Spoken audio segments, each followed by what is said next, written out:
Marie! Oui? Tu te dépêches? Pourquoi? Voilà! Les canons arrivent, dans 5 minutes ils sont ici! Déjà? Mais comment ça déjà? C'est là qu'ils viennent pour le dîner! Où étais-tu? Je me faisais une beauté. Ah, tu crois encore au miracle, c'est ça? Quand tu sors avec moi, tu n'es pas si coquette! Ce n'est pas la même chose. On est mariés tous les deux. Allez, retourne à tes fourneaux, rien ne sera prêt! On a bien le temps.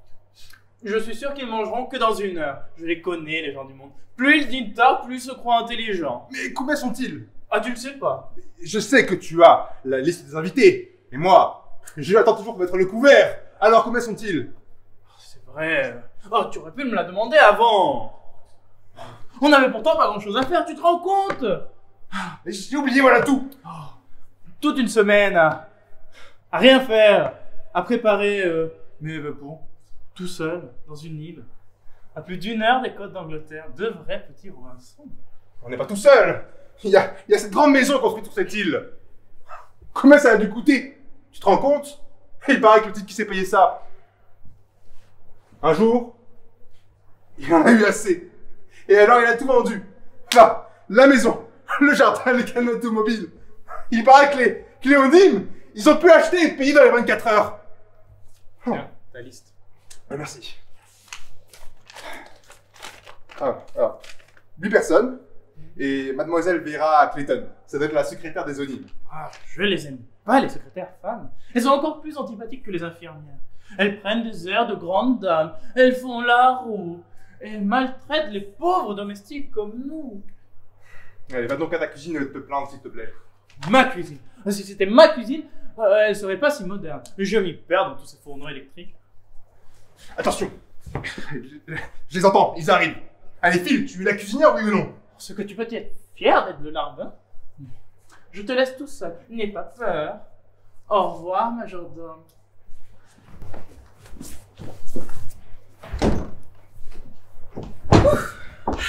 Bravo! Vous avez grimpé la côte comme une gazelle. C'est fait, Eric, ici. N'est-ce pas? Rien que la mer partout, et le ciel. Excusez-moi. Vous êtes mademoiselle Clayton. Oui, vous êtes Roger? Pour vous servir, mademoiselle. Alors, bonsoir Roger. Bonsoir, mademoiselle. Auriez-vous l'obligeance de monter nos valises dans nos chambres, je vous prie? J'allais vous le proposer, mademoiselle.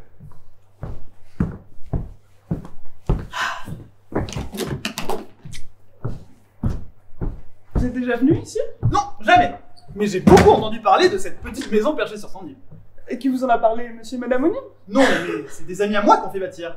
Charles, le ténébreux Charles Wallace. Eh oui, Sombre histoire, n'est-ce pas? une histoire d'amour, tout simplement. Voilà s'aimer. Il était jaloux en perdre la raison. Il a acheté cette petite île et a dessiné lui-même les plans pour sa maîtresse. Il espérait que séparée du monde, elle ne le quitterait jamais. Il n'a même pas installé le téléphone. Et la jolie créature s'est lassée. Eh oui, un jour elle s'est enfuie. Et Charles a vendu l'île aux Onymes. C'est tout. Où sont-ils d'ailleurs? Qui ça? Les Onymes. Ils n'ont pas dû nous entendre. Je vais aller les prévenir. Vous n'allez pas m'abandonner? Oh, n'avez-vous pas pitié? Votre devoir de secrétaire vous oblige à tenir compagnie aux invités. Vous avez gagné, je reste. Mais où peuvent-ils bien être? Oh, ils vont bientôt nous rejoindre, ne vous tourmentez pas. Et si nous buvions quelque chose en les attendant? Il y a tout ce qu'il faut. Je n'ai pas, je vous en prie. Il faut dire que du débarcadère à ce salon, la côte est rude. Que prenez-vous? Rien, merci. Vraiment? Ah non, pas pendant les heures de travail. Vous travaillez en ce moment. Oui, à vous servir, c'est vous-même qui l'avez dit. J'espérais vous tenir lieu de récréation. Est-ce que je peux adorer ça? Quoi donc? Tout. Le ciel, la mer, le bruit des mouettes, le vent, la plage en bas, et cette maison. C'est si pittoresque, je sens que je vais m'y plaire. Ah, je vous le souhaite. Je souhaite surtout que nous nous plaisions. À vos amours! Vous êtes ici. Roger, avez-vous prévenu monsieur et madame Louise? Non, mademoiselle. Dépêchez-vous. Impossible. Comment ça? Et ils ne sont pas ici. Pas ici? Ils ont été retenus à Londres. Et ils n'arriveront que demain. Tenez. Voici la liste des invités. Merci. Si mademoiselle m'excuse, je vais aller mettre le couvert.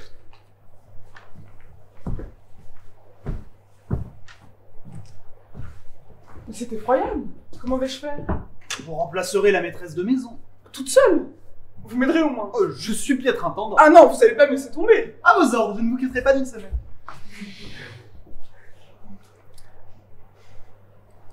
Mais pourquoi n'a-t-on embarqué que nous dans le premier canot automobile? Ah, ça, je peux dire que le hasard n'y est pour rien. Comment cela? Eh bien, j'ai suggéré au pilote de partir en laissant les autres invités prendre le second canot. Cette idée géniale et un peu d'argent ont fait démarrer le moteur à la seconde. C'est très gentil, mais c'est très méchant. Vous avouerez que nos compagnons n'avaient pas l'air bien amusants. J'ai remarqué un jeune garçon qui m'apparaît plein d'attrait. Le petit gars bureau, un fils à papa à peine en âge de sortir sans sa nourrice. Vous estimez sans doute que les hommes ne présentent d'intérêt que s'ils ont dépassé la trentaine. J'aimerais que vous partagiez cette opinion. Formidable cette bicoque. Le Goluro. Oh, madame, mes compliments. Je ne suis pas Madame Onim. Je ne suis que la secrétaire de Monsieur et Madame Onim.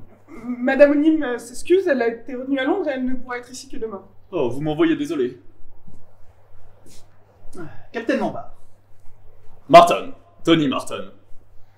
Où sont les autres? Échelonnés le long de la côte, je ne les ai pas attendus, ils grimpent comme des escargots. Hein. Voulez-vous boire quelque chose? Si c'est de bonne qualité.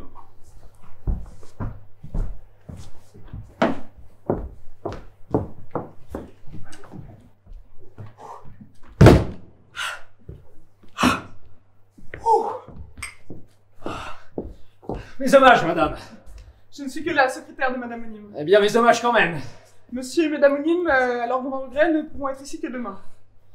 Je vois qu'il est permis de boire en les attendant. Messieurs, Capitaine Lombard. Davis, c'est Davis que je m'appelle. Vous n'avez pas fait connaissance dans le canot automobile? M'en parlez pas, on s'est tous regardés en chien de faïence. Un centre des faire plus chic, hein. Eh bien, Monsieur Marton. Davis, c'est Davis que je m'appelle. Que boirez-vous? Tout ce que vous voudrez, pourvu qu'il y en ait beaucoup. Ah, ça m'a donné chaud de monter jusqu'ici. C'est qu'on n'est pas volé. Quelle vue! Ça rappelle l'Afrique du Sud. L'Afrique du Sud? Quelle région? Eh bien, le Natal. Tiens. Oui, c'est ça, mon pays natal. Le Natal. Beau pays. Ah, le paradis, monsieur. Or, argent, diamant, orange, tout ce qu'on veut. Mesdames, messieurs. Vous devez être le général Mackenzie, je suppose. Je suis la secrétaire de Madame Onim, qui, à son grand regret, ne pourra être ici que demain. Permettez-moi de vous présenter Monsieur Martin, le capitaine Lombard... Davis. C'est Davis que je m'appelle. Du whisky, mon général? Si vous voulez.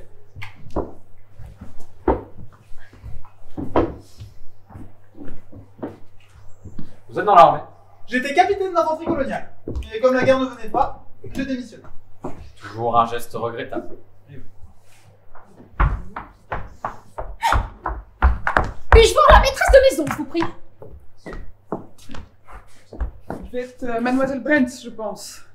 Je suis la secrétaire de Madame Onim, et Madame Onim, à son grand regret, ne pourra être ici que demain. Pourquoi n'est-elle pas arrivée?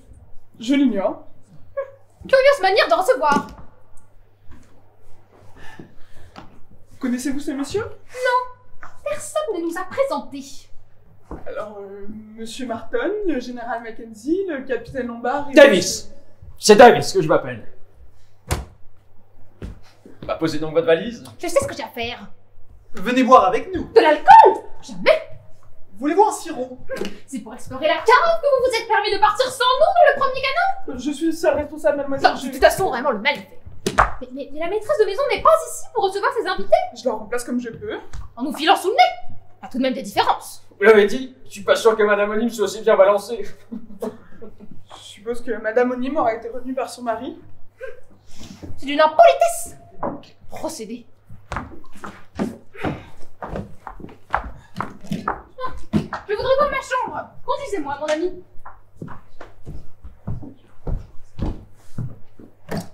Je vais venir avec vous. Capitaine, je compte sur vous pour me remplacer. Je vois que vous êtes déjà de grands amis. Quelle lenteur.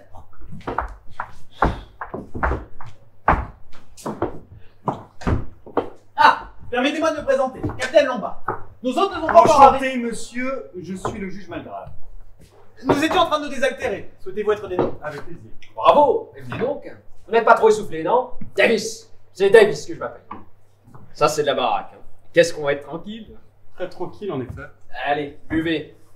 On dirait des nouvelles. Vous étiez le dernier? Non, un autre passager s'est attardé en bas. La plage le séduisait. Qu'est-ce qu'il dira quand il sera ici? Cette maison est formidable. Et la secrétaire? Elle est pas formidable aussi? Doit pas s'ennuyer avec elle, hein? Où a-t-elle disparu? Elle installe Mademoiselle Brent. Souhaitez-vous que nous fassions un tour dans le jardin en attendant? Pourquoi pas, faut bien passer le temps. Merci. À tout de suite, messieurs. Et ne buvez pas tout, hein?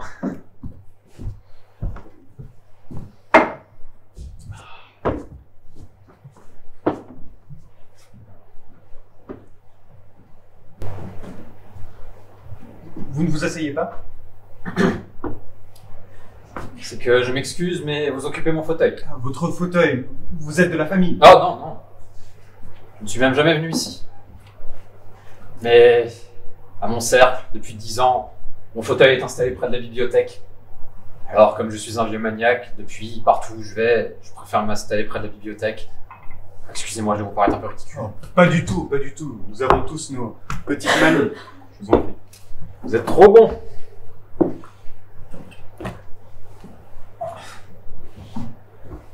Je ne suis pas aussi bien qu'à mon cercle, mais ce fauteuil n'est pas désagréable.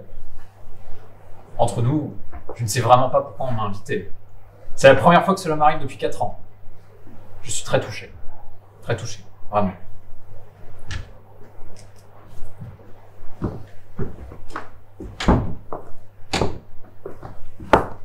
Ces messieurs souhaitent-ils voir leur chambre? Dites-moi. Oui. Est-ce que Madame Constance Killington est attendue? Non, monsieur. À moins qu'elle ne vienne demain avec les onymes. Ah. Si vous voulez bien me suivre. Volontiers.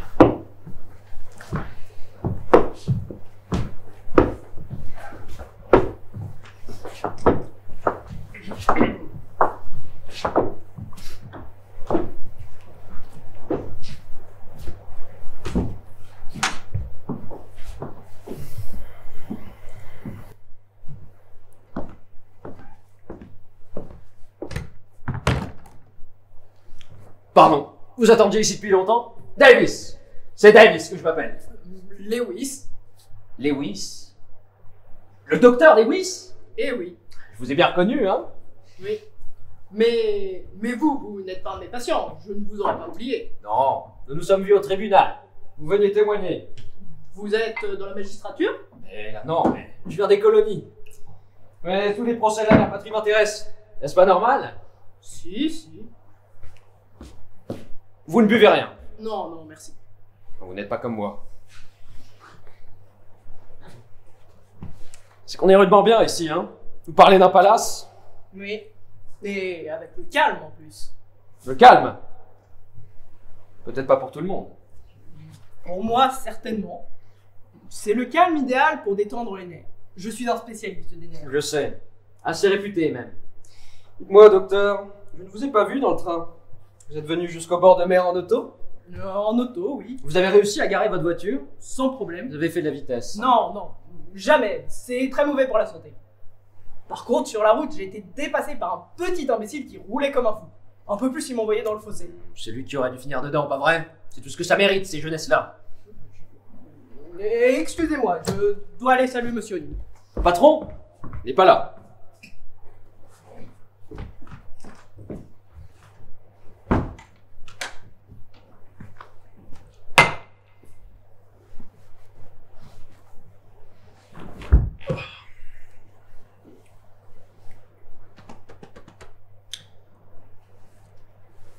Roger!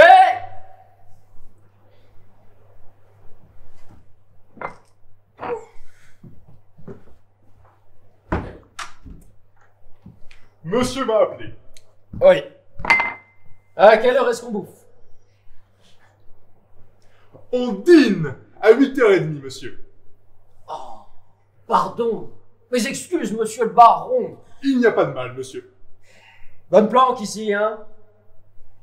Je ne saisis pas ce que monsieur veut dire. Alors, tu ne comprends rien. Bonne place, quoi. Ah, ça. Je ne puis encore me prononcer. Je ne suis maître d'hôtel dans cette demeure que depuis 8 jours seulement. Cette demeure... Dites, pour la nuit, est-ce que vous pourrez mettre une ou deux bouteilles de bière dans ma chambre? Bien, monsieur. Puis de quoi manger, en des bricoles, hein. Sandwich, poulet, pâté, jambon, tout ce que vous trouverez. L'air de la mer me donne de l'appétit. Monsieur ne manquera de rien. À la bonne heure, vous aurez un bon pourboire.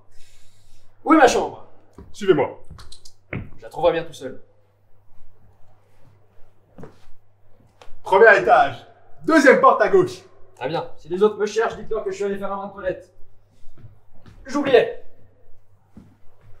Rangerez mon chapeau.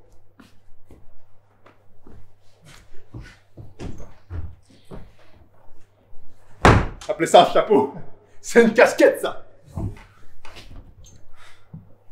Qui c'était celui-là? Davis. C'est Davis qui s'appelle. Afrique du Sud. Vulgaire et sûrement fauché. Il me plaît pas. Aucun me plaît d'ailleurs. Ils ont tous l'air de clients pour pension bourgeoise. Tiens. Ma chérie, s'il te plaît. Va laver les verres. Moi, une cuisinière. La plus grande des cuisinières. La reine des cordons bleus. Mais s'il te plaît, prends ça, je te dis. Je te préviens, hein. Si tu me transformes en plongeuse, je prends mes clics et mes claques et je rentre au pays. Ah, j'aimerais bien t'y voir. Ce n'est pas toi qui m'en empêcherais. Et la mer, on est sur une île, je te rappelle. Tu crois que ça m'amuse? Et moi? Pas de cinéma. Pas de bistrot. Mais bon, nos gages sont doublés. Et nous avons 20 liqueurs à volonté, alors ne nous plaignons pas. Toi, pourvu que t'aies à boire. Et toi, pourvu que tu puisses parler. Allez, file à ta cuisine, ton rôti va brûler. Oh, pas d'importance. Je suis sûr qu'ils n'y connaissent rien.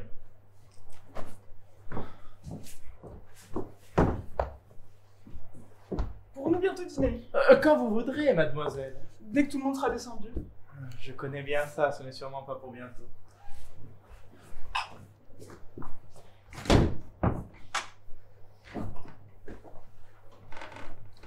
Le dîner sera bon? Que mademoiselle soit tranquille. Ma femme parle beaucoup, mais elle est excellente cuisinière. Je vais aller la surveiller, ça n'en sera que meilleur.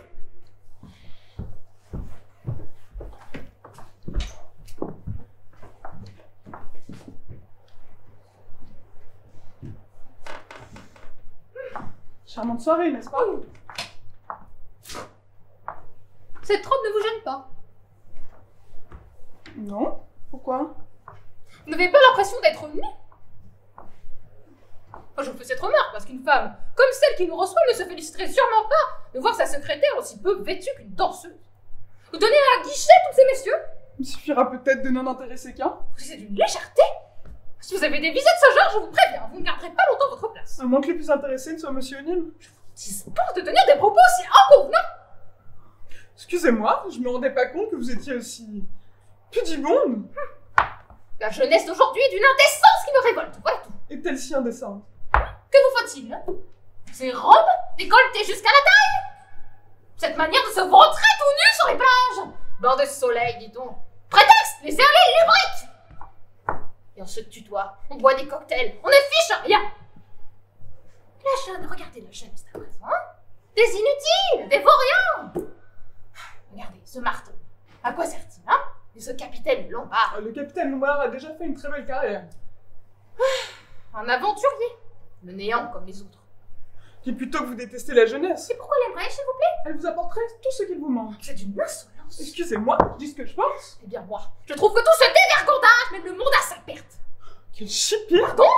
Quelle vue admirable. Avez-vous vu Malgrave? Non, pas encore.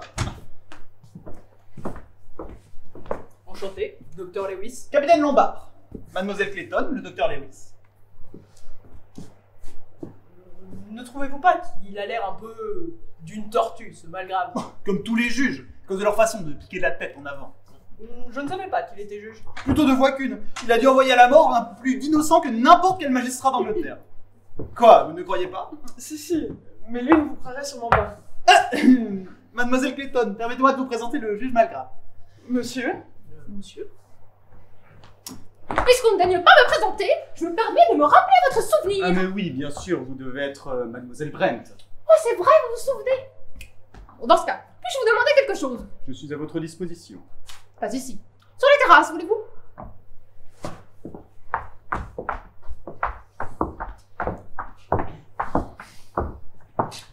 Je vous recommande Mademoiselle Brent pour son tact et son amabilité. Ah, vous m'avez bien eu, capitaine, hein. Il m'a laissé escalader le rocher pour revenir le premier auprès de vous. Il espérait certainement que je me casserais la figure, mais je suis en veine aujourd'hui. Ce matin, j'ai bien failli aller dans le fossé à cause d'un vieil imbécile. Attendez, votre voiture, ce ne serait pas un cabriolet beige avec un liseré rouge et le pare-brise baissé? Ouais, c'est ça, ouais. Vous la connaissez? Un peu. Le vieil imbécile, c'était moi. Ah, parfait. Faudrait que vous appreniez à conduire. Voulez-vous que je vous donne des leçons? Des leçons? C'est vous, jeune homme, qui voulait me donner Merci Martin, si vous nous faisiez des cocktails. Quoi, j'ai fait une gaffe? Ce genre de choses qu'il faut pas dire. C'est un excellent barman, il est meilleur dans cet exercice qu'au volant d'une voiture. Encore heureux? C'est un incident qu'il faut éviter. Mes compliments, Madame Onime. Madame Onime? Pourquoi? Vous paraissez l'épouse idéale pour un grand homme d'affaires. Faites-vous toujours autant de compliments aux femmes? Non, seulement lorsqu'elles le méritent. Et vous le méritez. En êtes-vous sûr? Ça y est, me voilà bichonné. On pourra dîner quand vous voudrez. Prendrez-vous un cocktail? J'en prendrai même 2 si c'est possible. Je me demande ce que le juge Malgrave et Mademoiselle Brent ont dû dire sur la terrasse. Sans doute avait-elle, comme moi, très envie de se déclarer. Si vous saviez comme... Je sais. Et nous ne sommes pas seuls. Hélas, quel beau rêve ce serait s'il n'y avait que vous et moi sur cette île.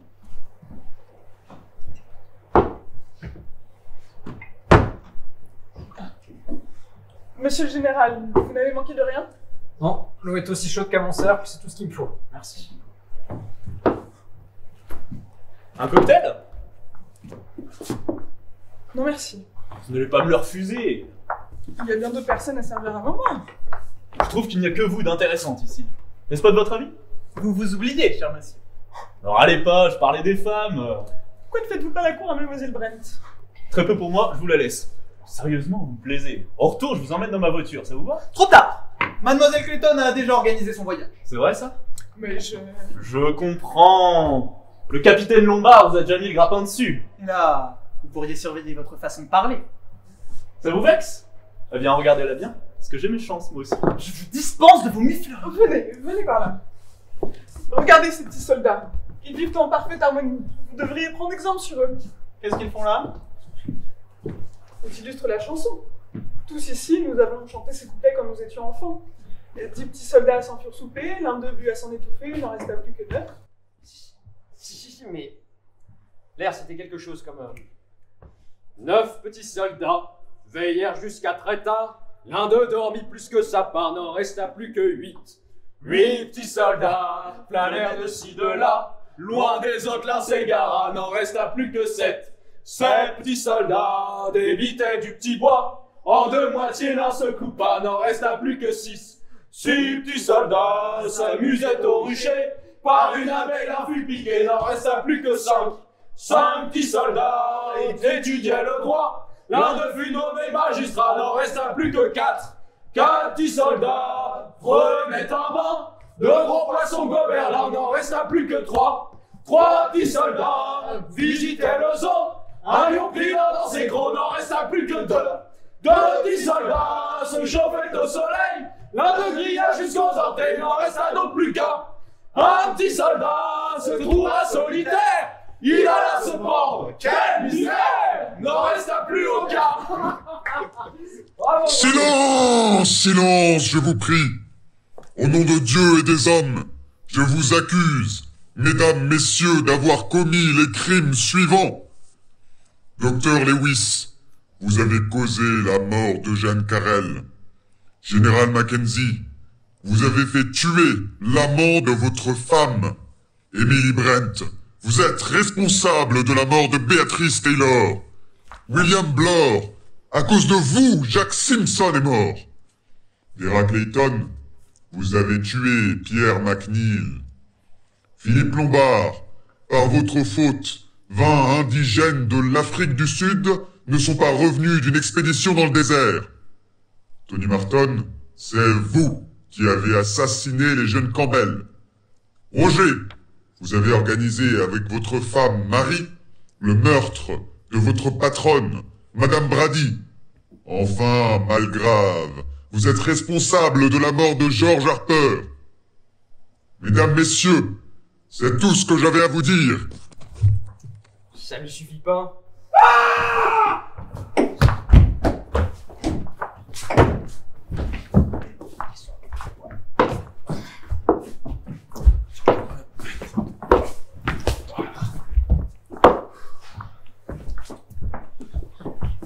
Ce ne fera rien, un simple évanouissement. Donnez-moi de l'alcool, s'il vous plaît. Venez cette voix. On aurait dit... Qui a pu se permettre de me calomnier de cette façon? Faut trouver, ça tombait pas des siennes. Allez, je l'ai. Silence, silence, je vous C'est prie. insupportable. Au nom de... Je suis d'accord avec vous, c'est une plaisanterie sinistre.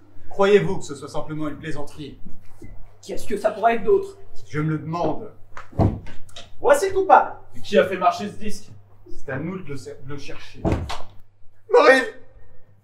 Marie! Dès que si je lui parlais, elle m'aime bien. Marie! Marie, tu m'entends? C'est Roger. Tout va bien. Tout va très très bien, Marie. Ah, voilà, c'est bon, c'est fini. C'était un petit malaise de rien du tout. Qu'est-ce qui s'est passé? Vous avez eu un étourdissement.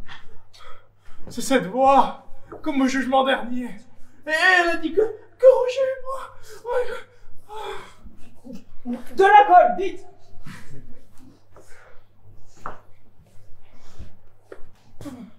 Buvez ça, ça vous remontera.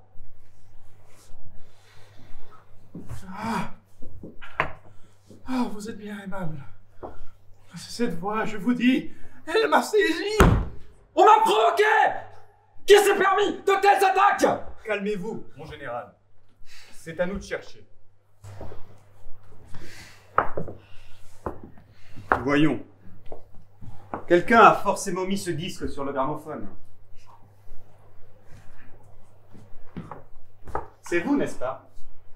Oui, monsieur le juge. Pourquoi? On m'avait demandé. Qui vous l'avez demandé? Monsieur Oni, monsieur le juge. Vraiment? Parole d'honneur, monsieur le juge. Même qu'il y a un nom écrit sur le disque. Sur le disque? Oui, monsieur le juge. La mort de cygne. Bien trouvé comme titre, non? Excusez-moi. C'est stupide. On m'a accusé. Ça ne se passera pas comme ça. Ah, monsieur Onim, ce sera sûrement cru spirituel, hein. Spirituel. C'est un mauvais goût. Qui est ce monsieur Onim? Je dirais ma façon de penser. C'est vrai ça, hein? Qui est ce monsieur Onim? Monsieur Onim. Monsieur Onim. Votre femme a besoin de repos. Emmenez-la dans sa chambre, mettez-la au lit et revenez aussitôt. Bien, monsieur le juge. Je vais vous aider. Merci. Pas de complications à craindre, docteur? Non, Cette voix, je vous dis, cette voix. Tais-toi, mon sang! J'ai déjà assez peur comme ça! Bon, bah... je prendrais bien un coup de whisky, moi, pas vous? Avec plaisir. Ah, vous dérangez pas, hein. Je prendrais bien un verre d'eau. J'ai la gorge qui vide. Rien de plus facile. Je prendrai un whisky aussi. J'ai besoin d'un coup de fouet. Faire ça à moi. Général.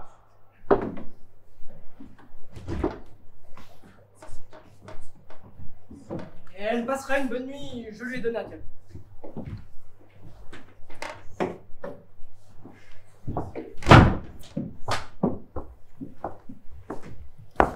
Et maintenant au travail. Vous allez me dire tout ce que vous savez sur Monsieur Onim. Alors, je vous écoute. Cette maison est à lui. Vous ne m'apprenez rien, mais lui, comment est-il? Bah, je l'ai jamais vu. Vous n'avez jamais vu Monsieur Onim? Non. Ma femme et moi avons été engagés par une agence de placement, la Regina. Je connais, on pourra vérifier. Vous avez votre lettre d'engagement? Oui. Vous êtes donc venu ici directement? Il y a 8 jours, monsieur. Dans quel état était la maison? Propre, bien rangé. Des conserves dans les armoires. Il n'y avait plus qu'à se faire apporter le pain et le lait par un décano automobile, et le tour était joué. Et puis, on a reçu une lettre. Préparez la maison pour 8 personnes. Il y a 2 jours encore, une autre lettre. Monsieur et Madame Onim s'excusaient de leur retard et il y avait les consignes pour le... pour le gramophone. Tenez.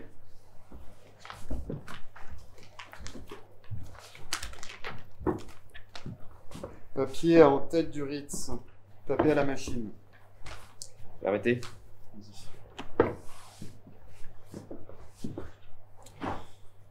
Underwood portative numéro 5, presque neuve. Aucun caractère n'est abîmé, ça nous aidera pas beaucoup.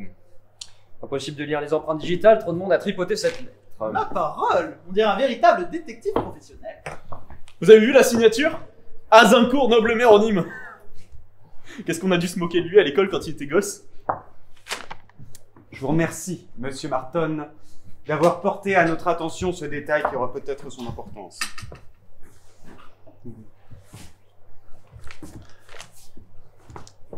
Voyons, je prie ceux qui connaissent Monsieur et Madame O'Neill de donner sur eux tous les renseignements qu'ils possèdent. Tiens, personne ne veut commencer? Je vais donc être obligé de vous interroger à tour de rôle, Mademoiselle Clayton. Je ne les ai jamais vus. C'est une agence qui m'a offert la place et est payée par mandat. Et nous aussi, on est un mandat. Je les connais pas non plus, hein. J'ai reçu une dépêche d'un copain, il me disait que Léonim était ses amis et qu'il m'invitait à un séjour sur leur île. Alors moi, je suis venu, histoire de rigoler un peu, quoi. Je vous remercie. Et vous, Monsieur le Docteur? Monsieur O'Neill m'écrit que les nerfs de sa femme l'inquiètent et il me demande de venir la soigner. Alors, comme il se recommande d'un de mes confrères et que ses honoraires sont très intéressants, j'ai trouvé normal de venir, même sans le connaître. Évidemment. Et vous, Mademoiselle Brent? Moi, j'étais persuadée que c'était une ancienne amie qui m'invitait. Cette lettre contient toutes sortes de détails sur ma vie d'il y a 10 ans. Regardez, la signature est illisible. Effectivement. Ah, N, et on ne peut pas lire le nom. Mais je pense à quelque chose. Un instant, je vous prie. Enfin, et si... Votre tour viendra. Mon général, pourquoi êtes-vous ici?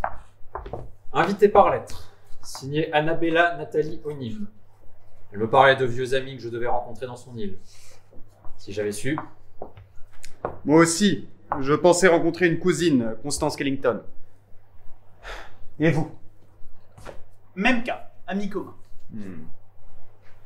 Donc, personne d'entre nous ne connaît Léonim. En revanche, ils semblent l'un et l'autre être très au courant de nos vies privées. C'est étrange. Vous avez oublié d'interroger ce monsieur. Effectivement. Monsieur William Blore. Davis. C'est Davis. Mais non, Monsieur Blore, mais non. Pourquoi cette obstination à nous donner un faux nom? Vous êtes William Blore, j'en suis sûr. Quand la terrible voix vous a nommé, elle a bien dit William Blore. Et vous avez, comme chacun de nous, laissé paraître une inquiétude assez visible. Alors cessez de nous faire perdre notre temps avec ces enfantillages.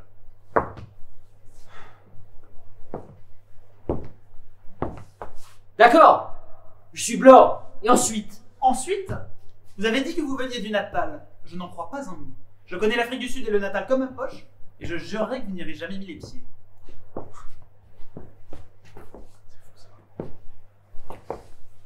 D'accord. J'ai menti. Maintenant, je peux vous le dire, je suis un ancien inspecteur de police. Un flic, c'est con. Un détective, s'il vous plaît, monsieur. Il a été payé par les patrons pour vous surveiller car ils n'avaient pas confiance en vous. En nous? Vous connaissez donc Monsieur O'Neill?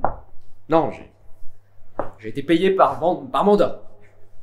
Comme les autres. Pour surveiller les bijoux de Madame O'Neill contre un vol possible. Je vous demande un peu. Madame O'Neill? Je vous parie tout ce que vous voudrez qu'elle n'existe pas. Encore moins que ces bijoux. Je ne suis pas de votre avis. Toutes les lettres ont été signées différemment. Mais on retrouve à chaque fois les initiales AN et O'Neill. C'est-à-dire anonyme. Coïncidence. Probablement pas, c'est un mauvais calembour, certes, mais il cache un mystère assez troublant. Monsieur et Madame O'Neill ne sont qu'une seule et même personne. Ah voilà, j'ai encore des frissons, merci. Ce serait de la folie, voyons. Peut-être bien, nous avons probablement affaire à un fou, mais un fou dangereux, qui s'est donné la peine de prendre des renseignements sur nous et qui vient de nous accuser d'une façon formelle et machiavélique. C'est des histoires, dit tout c'est ça. n'importe quoi. Mais C'est professionnel. Écoutez-moi!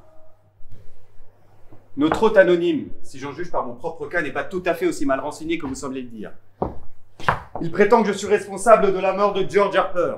Tout dépend de ce que l'on entend par responsable. C'est une vieille histoire. J'étais juge dans une ville de province. Harper était accusé de meurtre. Il se défendit avec la dernière énergie, mais j'étais sûr de sa culpabilité. Je l'ai condamné à la peine capitale. J'ai ma conscience pour moi.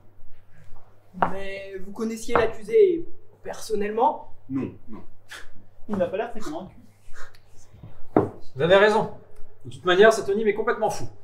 Mais rudement bien informé de nos faits et gestes. Ah pardon, je proteste. Durant la guerre de 14-18, j'ai effectivement envoyé pour une mission mortelle l'un de mes jeunes officiers. Mais il n'était pas l'amant de ma femme. Vous me croyez, n'est-ce pas? Je crois que je commence à comprendre. En somme, chacun de nous est accusé d'avoir causé la mort de quelqu'un.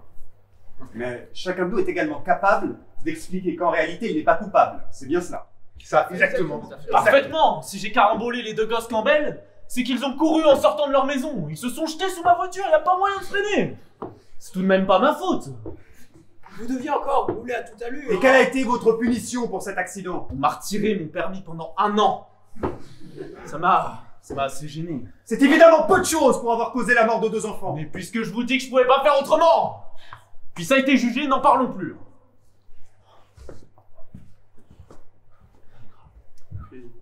Pourrais-je dire un mot? Allez-y.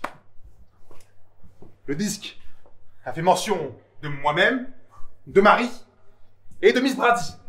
Eh bien, c'est faux, je vous l'assure. Madame Brady avait une santé fragile, vous savez. Et le soir de sa mort, il avait une forte tempête. Le téléphone était hors service. Le temps que j'aille chercher les médecins à pied, il était trop tard. Nous avons fait notre possible. Nous étions dévoués à notre tâche. Il n'y a jamais eu aucune diffamation sur nous. Vous avez touché une belle somme, j'imagine. Eh bien oui, c'est vrai. Hein? Madame Brady était fortunée. Et elle a voulu nous remercier pour nos bons et loyaux services. En quoi est-ce anormal? Hein? En quoi est-ce anormal? C'est bien ce que je pensais. Puisque vous le désirez, n'insistons pas. Chacun de nous est persuadé d'avoir sa conscience pour lui. Eh bien, moi, je plaide coupable. Comment ça? Un Oui. dévoyé. J'ai en effet laissé 20 indigènes seuls dans le désert. Vous avez abandonné vos hommes?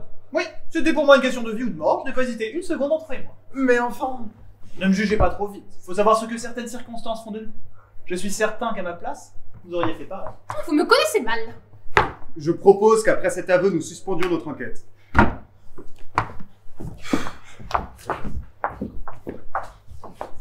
Dites-moi.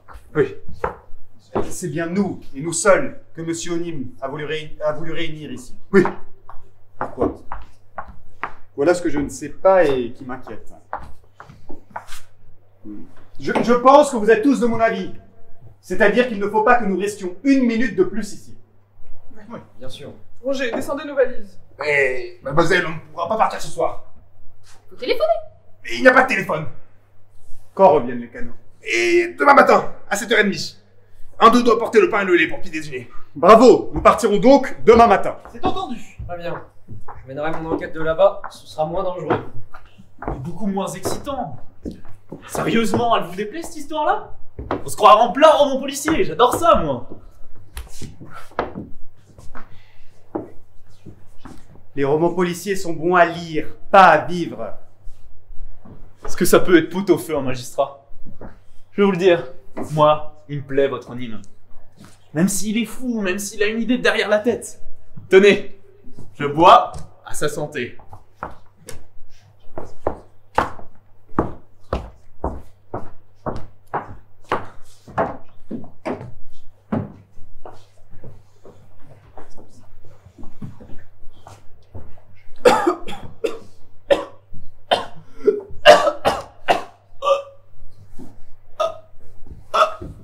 Martin! Martin! Martin!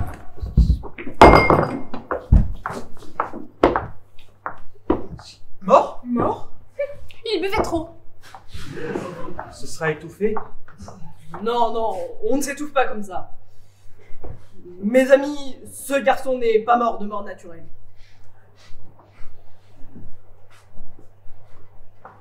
Quelqu'un a remis quelque chose dans son verre? Probablement, oui. Sûrement du cyanure, l'effet est instantané. Mais qui aurait mis du cyanure dans son verre? Lui-même, parbleu. Un suicide? Probablement. Mais c'était un garçon si jeune, si gai, si insouciant, aimant la vie. Comment est-ce possible? Regardez, un des petits soldats de la commode, il est en 1000 morceaux. Charmante soirée.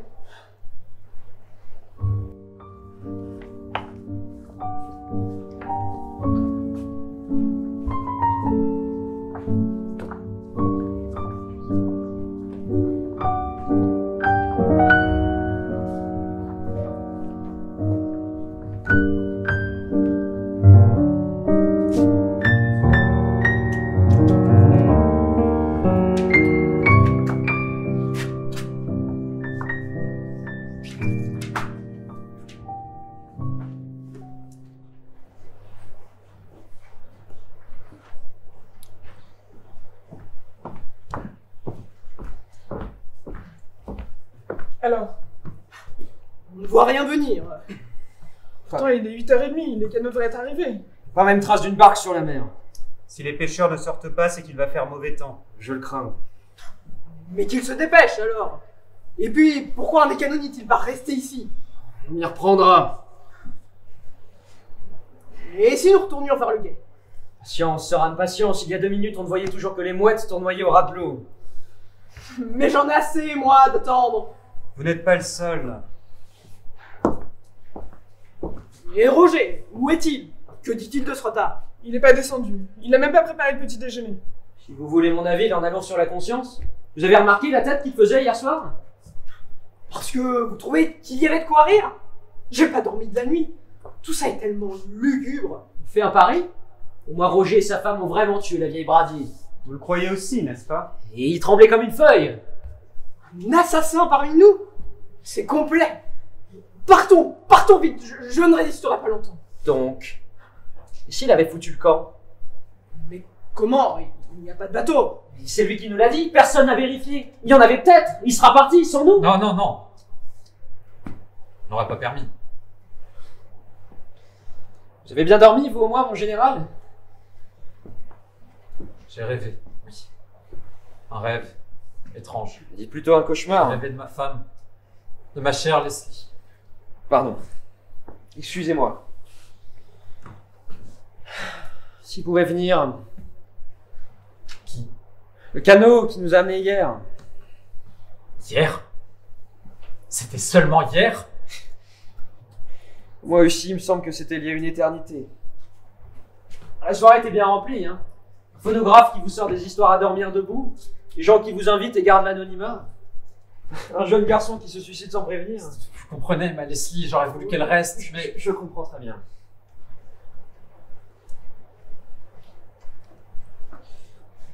Oui, sa santé m'inquiète. Il a vieilli 10 ans d'un seul coup. Le suicide de Martin a dû le frapper. Sont certains que ce soit un suicide? Il n'y a pas d'autre hypothèse. Je me le demande. Il y a des moments où je pense comme vous, mademoiselle Clayton. Hein? Ça m'a trotté dans la tête toute la nuit. Si en réalité cet anonyme était ici, dans l'île. Mais c'est impossible, nous nous en serions aperçus. Comment? Vous pensez qu'il nous aurait prévenus?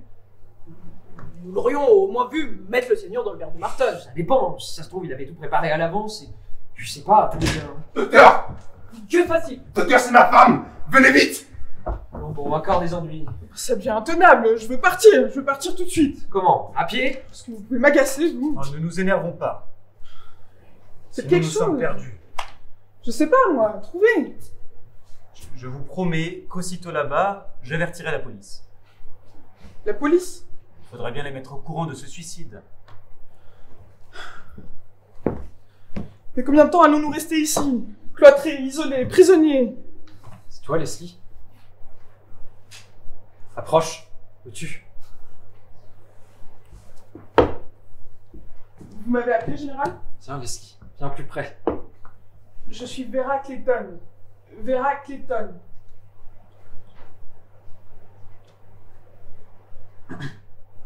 Excusez-moi, je vous prenais pour elle. Mais elle est morte, malgré vous dit. Je le croyais aussi. Et maintenant, je sais qu'elle est ici, dans l'île. Bonjour tout le monde. Bonjour. Ah, je suis en retard, j'ai dormi comme une souche. Le bateau nous attend. C'est nous qui l'attendons, oui. Bonjour, vous êtes plus ravissante que jamais. Si vous croyez que j'ai le cœur de penser à ma toilette? Qu'est-ce que vous avez tous? Voilà des têtes sinistres. On a mal dormi, ça vous étonne? Vous auriez dû faire comme moi, 8 heures sans me réveiller. Vous n'avez même pas été dérangé par vos vins indigènes? Et vous, c'est la mort de Jack Simpson qui vous a donné l'insomnie? Et vos plaisanteries pour vous, elles sont stupides. C'est pas moi qui ai commencé. Vous avez mangé? J'ai une faim. Si vous croyez que Roger a la tête à ça? Tant pis.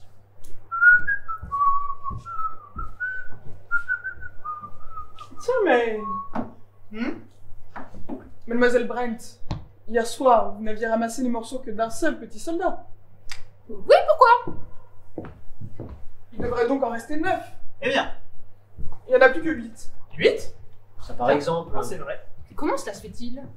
Ah, docteur, vous tombez à pic. Une énigme à résoudre. Qu'y a-t-il? Marie est morte. Morte? Oui, pendant la nuit. Roger pensait d'abord qu'elle dormait, mais... Mais de quoi est-elle morte? Le cœur? Je ne sais pas. A-t-elle pu être empoisonnée? Peut-être. Au cyanure, comme Marton. Non, non. Plutôt avec un narcotique. L'effet est beaucoup plus lent. Que lui avez-vous donné hier soir, docteur? Je vous l'avais dit, un somnifère. Vous n'auriez pas forcé la dose par hasard? Que voulez-vous insinuer, monsieur Blore? Ne vous fâchez pas, tout le monde peut se tromper. Non, non. Même si je m'étais trompé, ce calmant n'aurait pas été assez violent pour la tuer. Donc, d'après vous, ça veut dire que... Oui. Sa mort, comme celle de Marton, n'est pas naturelle. Même si le cœur a flanché? Oh, bien sûr, son cœur a flanché, mais pas tout seul. Mais j'aimerais bien savoir ce qui lui a donné un coup de pouce. Sa conscience! Sa conscience? Expliquez-vous. Vous en savez tout autant que moi. Cette femme et son mari ont été accusés d'avoir assassiné Madame Brady, leur patronne, n'est-ce pas? Bien, ils ont dit qu'ils étaient innocents. Et pourquoi se serait-elle évanouie, monsieur le détective? Je vais vous le dire, moi. Elle a eu peur, tout simplement. Elle est morte de peur. C'est Dieu qui l'a punie. Vous allez un peu vite. Dieu s'échappe-t-il les coupables? Si vous n'étiez pas un mécréant, vous n'en douteriez pas. Permettez-moi de vous dire qu'au contraire, la Providence laisse aux hommes le soin de punir eux-mêmes les criminels. Vous voulez dire que cette femme a été tuée par quelqu'un? Je ne dis que ce que je sais, je suppose. Quelqu'un? Mais qui?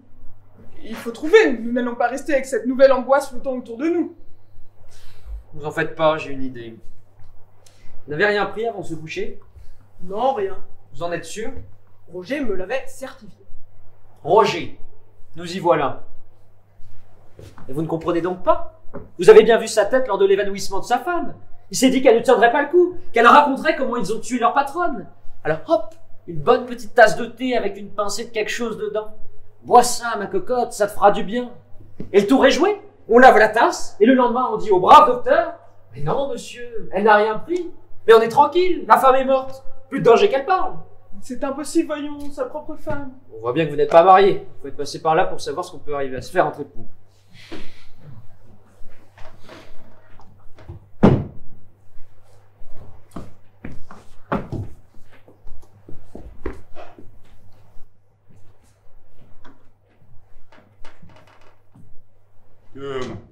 Que mademoiselle m'excuse pour le retard. Pour le petit déjeuner, je me débrouillerai. Pour le grand, c'est autre chose. Je ne suis pas grand cuisinier. Je sais seulement faire des pommes de terre frites. J'accompagnerai ça de garanties de conserve. Et puis, il y aura des biscuits. Des fruits et du fromage. Mais oui, ce sera très bien. Et on sera parti surtout. Vous croyez pas qu'on va déjeuner ici, non? Excusez-moi, monsieur, mais les canaux ne viendront pas. Pourquoi? Pourquoi ne viendraient-ils pas? Du moment qu'ils n'étaient pas ici à l'heure, c'est qu'ils ont craint le mauvais temps. Autre chose pour le service de mademoiselle? Non, merci.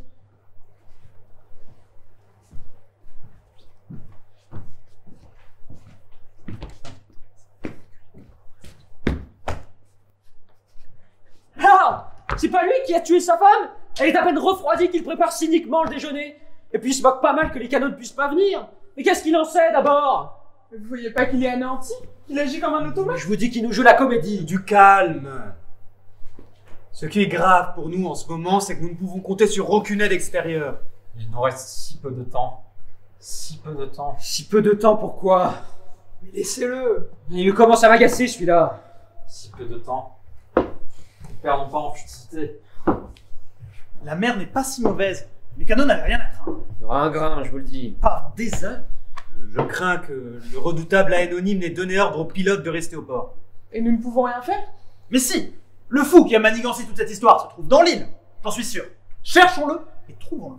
Et puis, ça nous permettra pas de rentrer. Au moins, nous aurons la vie sauve. Quoi? Vous pensez que... Les amis, une grande nouvelle à vous annoncer.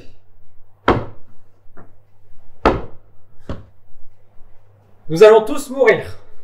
Mais qu'est-ce qu'on attend pour le bâillonner, celui-là? Ne tardons pas. Venez avec moi, Blore. Et vous aussi, docteur. Si seulement on avait un revolver. Voici l'affaire. Vous avez toujours un revolver sur vous? Oui, elle ne me quitte jamais. J'ai eu plusieurs fois l'occasion d'en servir et cette fois encore, je n'hésiterai pas. Joli, monsieur. Ne vous inquiétez pas. Les fous criminels l'attaquent rarement de front. Ils se donnent souvent un air doux et pacifique. Ah, de vrais petits anges pendant que vous y êtes. Ne tardons pas. Je fouille la maison, vous deux, fouillez l'île. Tâchez de tirer le premier. Et vous deux, ne vous quittez sous aucun prétexte. Allons-y tous les deux. Tenons-nous la main pour être sûr de ne pas nous perdre. Il est bien téméraire, ce jeune Lombard. Il a raison. Si cet homme se cache quelque part, il faut le trouver. Je pense que pour résoudre cette énigme, il y a davantage besoin d'intelligence que de courage. Vous ne nous quittez pas. Non. Je vais sur la terrasse pour être tranquille. Croyez-moi, dans ce genre de cas, il faut beaucoup réfléchir. Avez-vous vu mon écheveau de laine grise? Non. Oh, j'ai dû l'oublier dans ma chambre.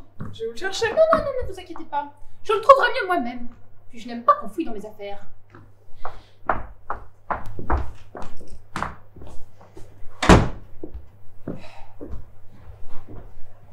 Comme ils se donnent du mal pour rien, tous. Alors qu'il faudrait tellement mieux rester ici à attendre, tranquillement. Attendre? Attendre quoi?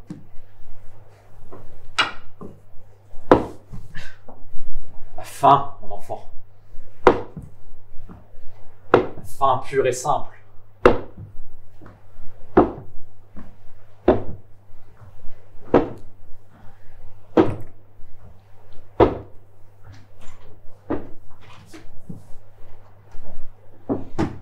J'espérais qu'elle se cachait.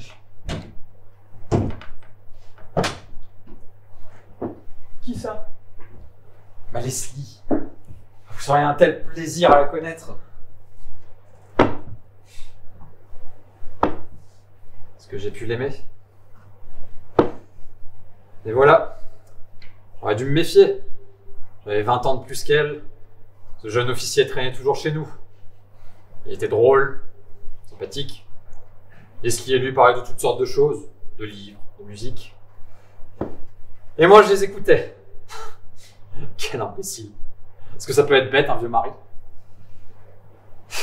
La vérité m'est apparue comme dans un film. C'était la guerre, au front. Nous étions dans la même unité. Elle nous écrivait. Et un jour, elle s'est trompée d'enveloppe. Bien fait pour moi, hein. Ne parlez plus. Vous faites du mal. J'ai besoin de me souvenir. Comme j'ai souffert. Mais je n'ai rien dit. Mais la haine montait. Je me demande si le docteur et Monsieur Blore sont... Et un jour, j'ai donné des ordres pour une mission perdue d'avance. Je l'ai tout simplement envoyé à la mort. Vous entendez? À la mort. C'était donc vrai? Oui. Personne ne l'a jamais deviné. Pas même Leslie.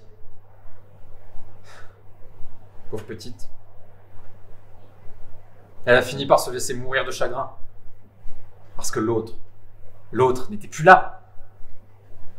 Ainsi, je les ai tués. Tous les deux. Moi qui ai toujours été un brave homme. Mais je souffrais trop. Aujourd'hui, je vais payer. Payer? Comment ça? Nous allons tous payer.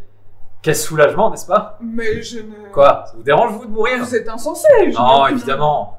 À votre âge, c'est pas pareil. On se réjouit pas autant qu'au mien. Si vous saviez quel soulagement ce sera pour moi. Général, regardez-moi! Assez. Taisez-vous. Vous ne pouvez pas comprendre. Je vais aller m'asseoir dehors et attendre. Attendre que ma Leslie revienne.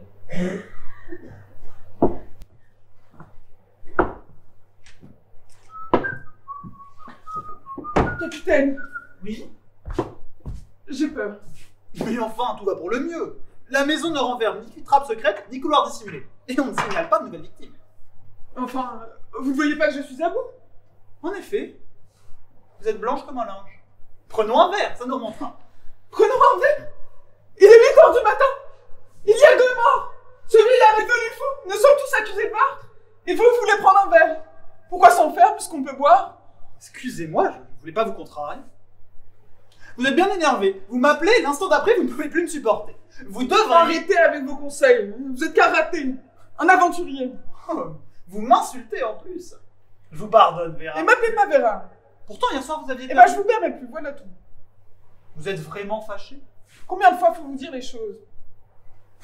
Bon, vous n'aimez plus la société des ratés et des aventuriers. Vous ne voulez pas prendre un verre. Je reprends donc mes recherches. Quand vous serez de meilleure humeur, vous me direz.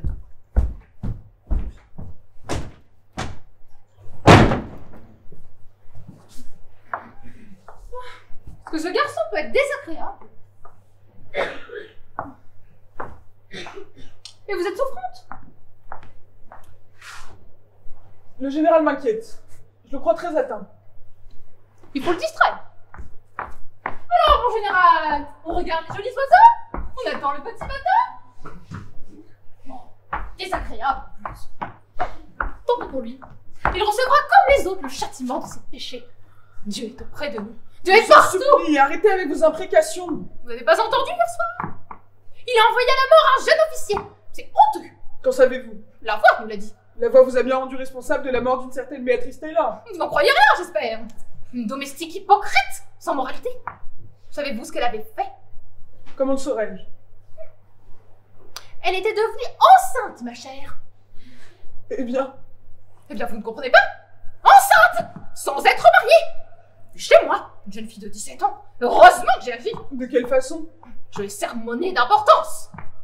Je lui ai montré toute l'indignité de sa faute. Ce bâtard qu'elle allait exhiber, le déshonneur dans sa famille. Les hommes la regardant avec horreur. Moi-même, souillée par sa présence sous mon propre toit. Vous n'avez pas osé dire cela à une enfant de 17 ans. Pourquoi pas? Qu'a-t-elle répondu? Elle a pleuré. Il était grand temps de se repentir. Et vous l'avez chassée? Sur le champ. Et alors? Elle a eu bien trop peur de retourner chez ses parents. Son geste a tout arrangé. Son geste? Oui. Elle s'est noyée, si vous voulez tout savoir. La voix n'avait donc pas menti. Vous êtes bien responsable de sa mort. Moi? Pour ne pas avoir encouragé le crime. Vous n'avez même pas de remords. Du remords? Mais vous êtes complètement amoral, ma pauvre fille. Vous feriez mieux de tourner plus souvent vos regards vers le Seigneur. C'est donc ça. La lutte contre la convoitise charnelle passe par la purification du cœur et la pratique de la tempérance. La purification du cœur exige la prière, la pratique de la chasteté, la pureté de l'intention et du regard. Le petit déjeuner est servi. Silence. Il faut bien que je fasse mon travail. Il a raison, allons manger. Manger? Mais j'ai besoin de nourriture spirituelle. L'alliance que les époux ont librement contractée implique un amour fidèle. Elle leur confère l'obligation de garder indissoluble leur mariage. La fécondité est un Vous bien. déclamez du Shakespeare? C'est la Bible, monsieur. Bravo, très sain comme lecture. Alors, docteur? Rien, nulle part, aucune cachette possible. Ni grotte, ni repli de terrain. Et vous, capitaine? Personne en dehors de nous? J'ai fouillé la maison de la cave aux mansardes. Je m'excuse, mademoiselle, mais ça va être froid. Nous venons. Et vous? Où en êtes-vous de vos déductions? Eh bien... Oh, à table! Nous parlerons de tout ça à table. Mangeons, buvons et soyons gais. Ce qui est écrit, ce n'est pas en jeûnant que nous y changerons quelque chose. Le jeûne purifie. Je ne devrais pas avoir à vous l'apprendre. Si c'est comme vous dites, alors je suis rudement impur. Alors, mon général, vous venez? Montrons que même à la retraite, les militaires sont de bon appétit. Voulez-vous que je vous aide?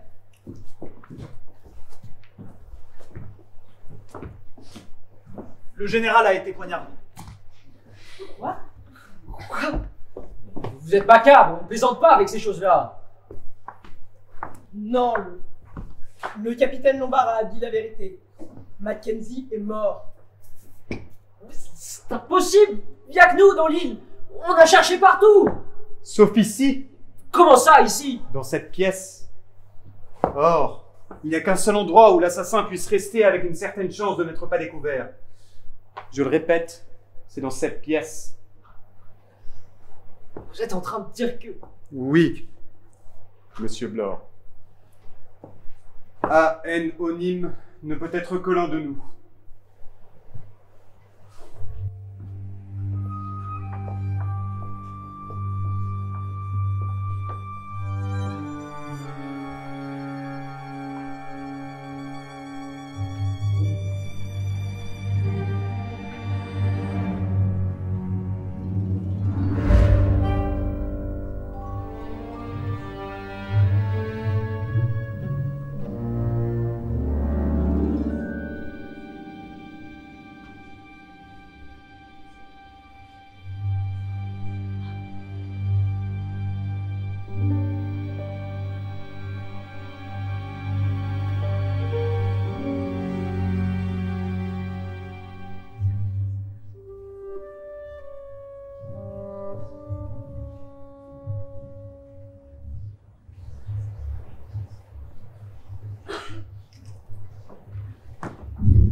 Vous avez une minute?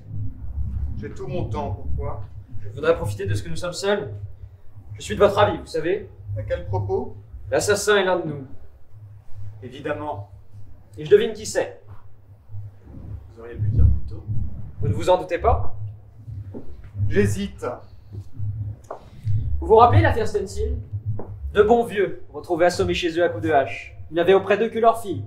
Une vieille demoiselle irréprochable. Tellement irréprochable qu'on l'a quittée. Eh bien? Et on n'a jamais retrouvé le coupable. Et je vais vous dire pourquoi, moi.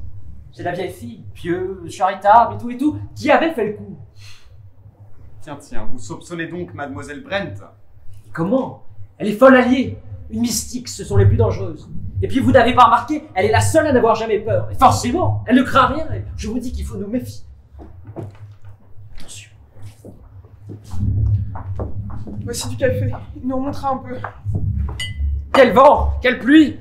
Dire que ce matin il faisait si beau. Le temps menaçait déjà. Le capitaine Lombard et Roger ne sont pas descendus de leur observatoire? Ils se font des illusions, comme si un bateau pouvait atteindre l'île en ce moment. Merci bien. Vous avez bien fait de nous forcer à manger. Je me sens déjà un petit peu mieux. La cour lève toujours la séance pour aller déjeuner.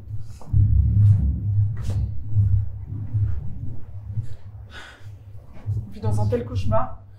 Tout est à la fois si irréel et si tragiquement vrai. Nous devons à tout prix essayer de mener une enquête officieuse. Il ne faut surtout pas soupçonner les innocents. Non, je suis sûr que c'est pas l'un de vous. Trop aimable. Qui alors? Qui a tout de suite diagnostiqué le cyanure dans le verre de Marton? Qui a soigné la femme de Roger? Lewis. Tout est si facile à un docteur. Il est fait qu'ils n'en sont pas à mort près. Encore une de vos lubies. Le docteur Lewis ne fait que son travail, un point c'est tout. Mademoiselle Brent pense à quelqu'un d'autre? Je pense à celui que le Seigneur a choisi pour punir les coupables. Ça la reprend.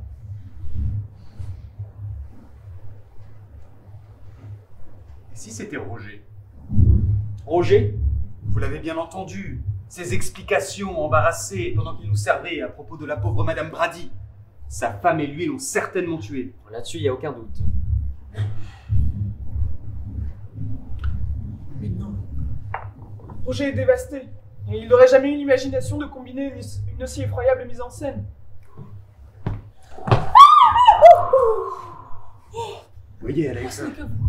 Qui pensez-vous que c'était? La petite Béatrice Taylor, sans doute. Qu'est-ce qui vous prend? Je parie que vous n'osez pas me le dire, hein. Qui pensez-vous que c'était? Je ne parle pas à des gens comme vous, à des athées. Je prendrais bien votre café. Vous êtes trempé. Allez au moins changer de souliers. Merci, vous ne me fuyez plus. J'admire votre cran. Si seulement on avait aperçu un bateau. Nous sommes bouclés, oui. Personne ne sait nager? Et puis mère pareil. Et puis nous sommes trop loin de la côte. Ça serait la noyade, à coup sûr. La noyade. Pourquoi dites-vous ça en me regardant? Il y a tout de même des mots que vous préférez ne pas entendre. Oh, je vois que l'orage est aussi à l'intérieur. Qu'est-ce qui s'est passé? Vous êtes encore disputés? Pensez que c'est une situation, vous doutez comme ça, les uns des autres. De quoi parlez-vous? Je ne doute de personne, moi. Allons, allons, un peu de bonne humeur, nom de Dieu. Oh, pitié, surveillez votre langage. Pardon. Ah, et si on faisait une bonne flambée, hein? Ça nous réchaufferait un peu. Roger, vous avez du bois? Il y en a sous la véranda près de l'entrée. Parfait, allez nous en chercher. Vous en profiterez pour suspendre mon manteau.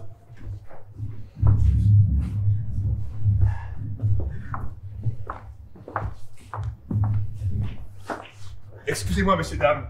Oui? Personne n'aurait vu le rideau en toile rouge ciré de la salle de bain? En voilà une question. Le rideau de la salle de bain? Oui, il a disparu. Pas de réponse. Tout mon regret, Roger. Tant pis.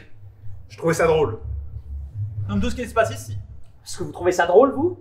J'appellerai ça du nom qu'il vous conviendra. Je serai navré de créer un nouvel incident. Allons, allons, soyons aimables. Soyons très aimables. Même si c'est pas du tout dans notre nature.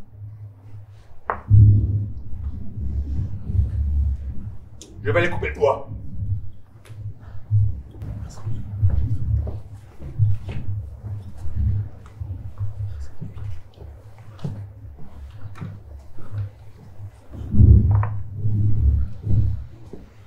J'aurais dû lui porter du café. Oh, vous avez raison, il était aussi trempé que moi. Je vais aller lui en apporter. Il va vous adorer. Il vous trouve déjà si gentil. Ça ne fera jamais que le 4 ou 5e. Bien, vous aimeriez peut-être en garder un pour vous, non? Ceux qui veulent du café n'auront qu'à se servir. Oui, docteur Lewis. Dans sa chambre, il était fatigué. J'espère qu'il aura pris la précaution de s'enfermer à double tour. Je l'espère aussi. Maintenant, nous sommes sur nos gardes. On ne nous aura pas si facilement. Vous êtes bien naïf. La moindre des choses serait que nous prenions tous des précautions. Contre qui? Contre chacun de nous. Sinon, nous étions 10, je vous le rappelle. On se casse ça, rassurez-vous. Et maintenant, nous ne sommes plus que 7 petits soldats. Dont l'un est un rude salaud. Le mot est encore trop faible. Avez-vous remarqué quelque chose? Notre assassin suit l'ordre de la chanson. 10 petits soldats s'en furent soupés, l'un d'eux but à s'en étouffer, il n'en resta plus que 9. C'est quasi l'histoire de Marton. 9 petits soldats veillèrent jusqu'à très tard, l'un d'eux dormit plus que sa part, il n'en resta plus que 8. Tout comme la femme de Roger. 8 petits soldats planèrent de ci de là, loin des autres, l'un s'égara, il n'en resta plus que 7. La raison de notre cher général s'est en effet égarée.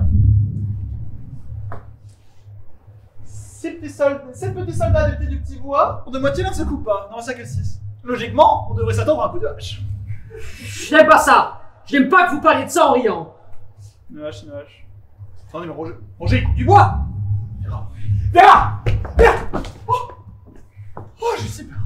Vous? Roger. Il était ravi. Pourquoi? Pour rien. On a tous les nerfs tellement à vif. Le docteur n'est toujours pas descendu? Toujours pas. Et ça vous laisse indifférent? Un médecin connu du monde entier. Sa réputation met au-dessus de tout soupçon. La vôtre aussi, d'ailleurs. Vous me flattez, monsieur Blore. Mais on a déjà vu des juges devenir fous.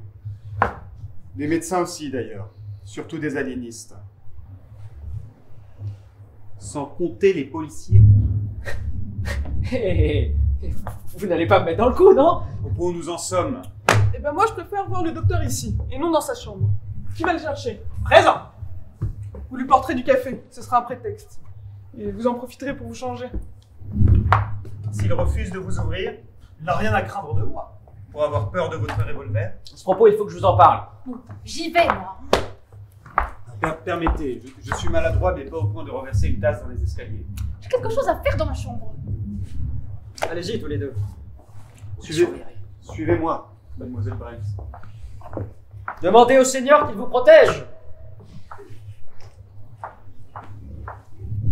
Vous vouliez me demander quelque chose? Oui. Je voudrais savoir pourquoi vous êtes venu avec un revolver alors que vous ne deviez trouver que des habits. Je vous l'ai déjà dit, il ne me quitte jamais. L'expérience m'a montré qu'il pouvait toujours servir. Et la preuve. Ce qui m'étonne, c'est que vous ne seriez pas armé. Un policier. Un détective, pas un vulgaire agent. Ne faisons pas les coups de feu. Nous dirigeons les opérations.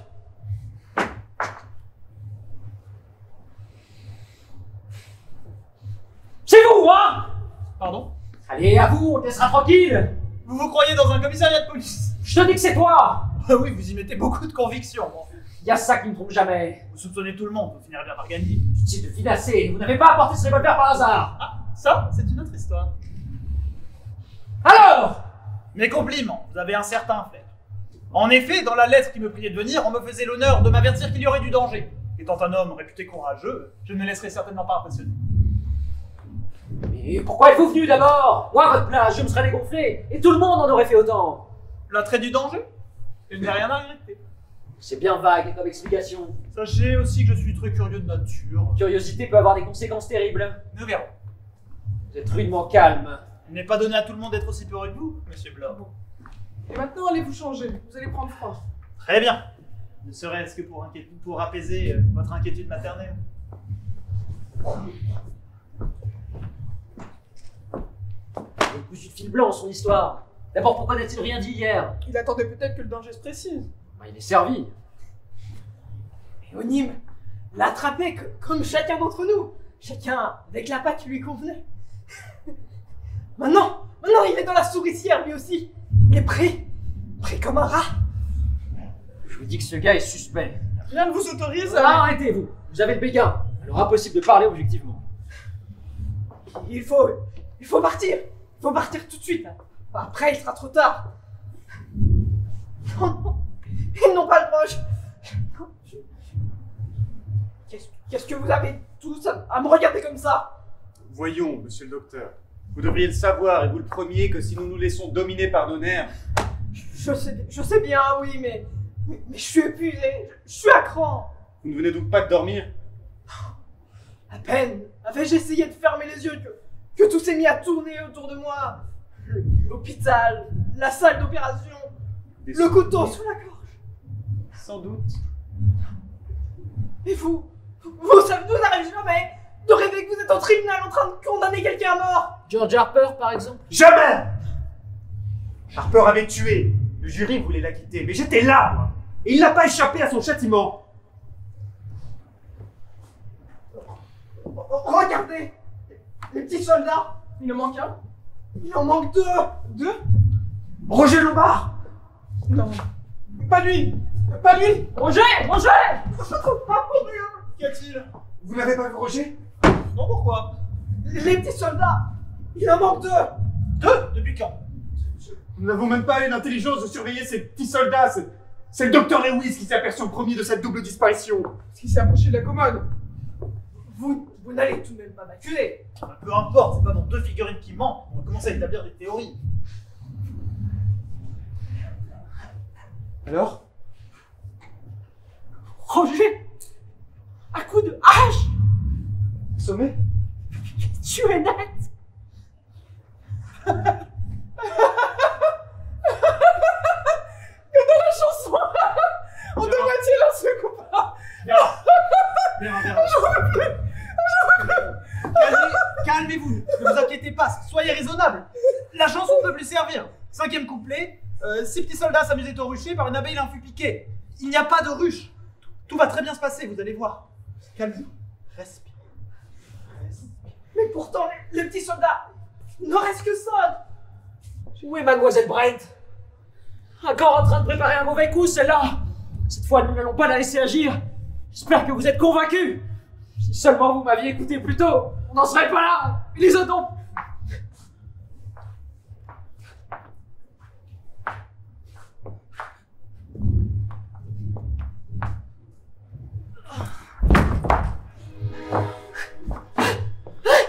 Une seringue? Une piqûre? Ce ne serait pas elle. Mais qui? L'un de nous 5! L'un de nous 5? Mais lequel?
Cinq petits soldats, sagement assis, faisaient un drôle Ah, de assez théâtre.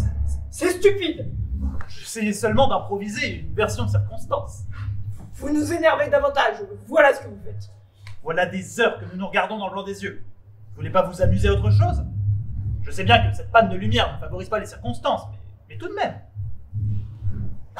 Et si on jouait à un jeu? On appellerait ça soupçon.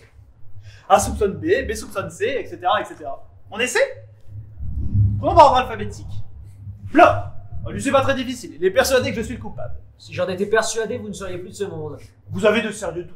Pourquoi pas? Vous nous avez raconté deux versions de votre histoire, vous êtes venu avec un revolver, et maintenant vous voulez nous faire croire que vous l'avez perdu? Mais je l'ai perdu. Et que vous dites? Vous m'avez fouillé tout à l'heure et vous ne l'avez pas trouvé. Bah, si bête, vous avez eu le temps de le cacher. Pour vous tuer? Vous devinez bien vite. Enfin, monsieur Blore, réfléchissez une seconde. Vous déshonorez totalement la profession de détective. Si j'étais venu ici, dans l'intention de vous faire disparaître, vous seriez mort, les trois autres survivants aussi. Bon, et on en parlerait. Ouais, mais dans la chanson ça se passe autrement. C'est pour ça que dans la seringue de Mademoiselle Brent, on avait mis de l'acide prussique. Pour qu'au moment de faire sa piqûre quotidienne de calcium, elle tombe, foudroyée, comme par un dard. Parce que en plus j'aurais eu l'idée d'illustrer un à un les couplets de cette ronde enfantine. Vous manquez totalement de psychologie, le côté machiavélique n'est pas du tout mon affaire. Docteur Lewis dit qu'il ne faut absolument pas se fier aux apparences. Il doit avoir raison. À vous voir tous les quatre, il ne se douterait jamais qu'il y a un fou parmi vous. Et vous ne comptez pas? Moi? J'ai une bonne gueule, non? Précisément. Mais taisez-vous! Vous restez là, à discuter, mais assez de son! Personne ne viendra jamais nous chercher si nous restons là, à ressasser tout le temps les mêmes histoires. Non, il faut faire quelque chose qui m'aide à allumer un feu sur la falaise. Il sera tout de suite inondé, votre feu. Quand la pluie aura cessé, alors nous pourrons essayer.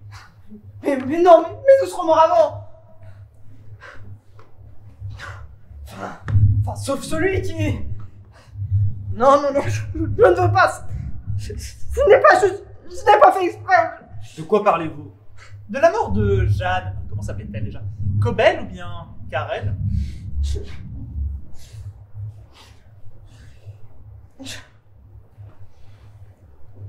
Je buvais trop en ce temps-là. Surtout que j'étais chirurgien. Je l'ai opéré en étant ivre. C'était une jeune fille et elle avait 3 fois rien. Je l'ai tuée. Décidément, on est entre gens tous qu'il y a de bien. Mes aides et les infirmières m'étaient dévouées. Ils n'ont jamais rien dit.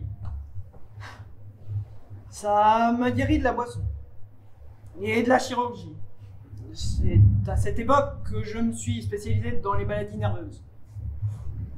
Quelques femmes du monde guéries et ma clientèle était faite. Quel dommage. D'aussi beaux résultats anéantis par notre cher anonyme. Mais vous allez arrêter un peu! Vous êtes toujours là avec vos sarcasmes! Et si je pouvais vous faire taire, je vous jure que... Mais quel aveu! Dites-lui de se taire, je ne peux plus l'entendre, il me rend fou! Puisque votre ironie est désagréable au docteur Lewis, faites un effort. Eh bien, je m'excuse. Sans rancune. Excusez-moi, c'est cette inaction qui me met les nerfs à vif. Nous avons pourtant adopté la seule conduite possible. Chacun de nous a été fouillé. Nous n'avons ni armes, ni poison. En ne nous quittant pas, en nous observant continuellement. Rien ne peut nous arriver. Mais il faudra bien que nous mangions, que nous dormions. Nous n'allons pas pouvoir rester dans cette pièce éternellement. Pour une fois, je suis d'accord avec vous. Le seul espoir de l'assassin, c'est d'isoler l'un d'entre nous. Tant que nous restons ensemble, c'est le salut. Le salut. Quelle heure est-il? 8h30. Seulement. Une de ces fins. J'allais ouvrir quelques conserves. Mais vous ne bougez pas d'ici. C'est ce qui a été convenu. Jamais je ne toucherai à quoi que ce soit que vous avez préparé. Vous me suspectez. Mettez-vous à ma place. C'est bien. Nous ne mangerons pas. Dites-moi, vous pensez à tout, monsieur le magistrat? Et pourquoi est-ce qu'un cerveau aussi parfaitement organisé que le vôtre n'aurait-il pas inventé toutes les machinations de cet insaisissable anonyme? Je ne discuterai pas, capitaine. Au point où nous en sommes, la moindre friction pourrait causer des catastrophes. Je suis incapable de penser à autre chose. Ça fait des heures que je vous regarde. Je me demande lequel de vous quatre a le plus l'air d'un criminel. Vous, Blore, vous avez des yeux de bon chien, une trogne épanouie, un regard un peu simplé. Mais dites donc, Je ne vous crois pas capable de combinaisons très savantes. ça vous me prenez pour un abruti? Pour un policier seul. Le docteur, lui, est un grand nerveux. Le premier de ses malades n'aurait pas assez d'estomac. Mademoiselle Clayton? Tiens, Mademoiselle Clayton en serait capable. C'est pas le moment de plaisanter, je vous assure. Je ne plaisante pas. Vous avez su vous ressaisir, vous me paraissez volontaire, tenace. Mais je vous crois très équilibré. Tuer, oui, mais pour une raison déterminée, sans cette mise en scène. Puissez-vous en convaincre nos compagnons? Inévitablement, vous en revenez à m'accuser. C'est du parti pris. Ou de la logique. Mais avez-vous pensé à quelque chose? Oui, je le crains, depuis qu'on est là à réfléchir. Qui nous dit qu'il est vraiment policier? Voyons, il n'y a qu'à regarder la façon dont il mène une enquête. C'est malin. Et vous? Nous avons chacun notre coupable en tête, sauf vous en somme. Je l'ai depuis longtemps et je n'ai pas changé d'avis. Qui est-ce? Le moment n'est pas venu de le dire. Dans l'intérêt du criminel ou dans l'intérêt des victimes? Dans notre intérêt à tous.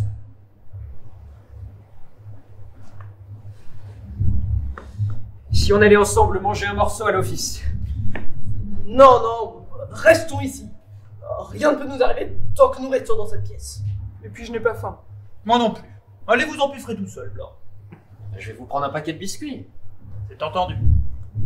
Oh, Blore! Quoi? Un paquet qui n'est pas été ouvert, naturellement?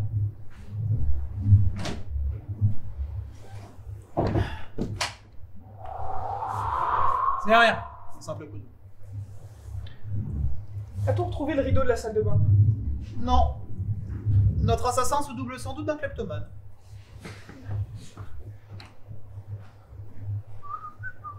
Non, arrêtez avec cet air. Il me trotte dans la tête, j'ai l'impression que je m'en débarrasserai jamais. Il est associé à de bien sombres événements. Mais que fait Blore?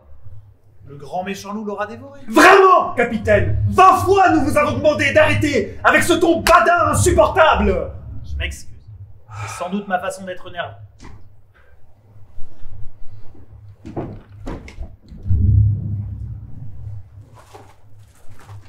Oh les mains, vous! D'accord? Pas un mot, pliez-le!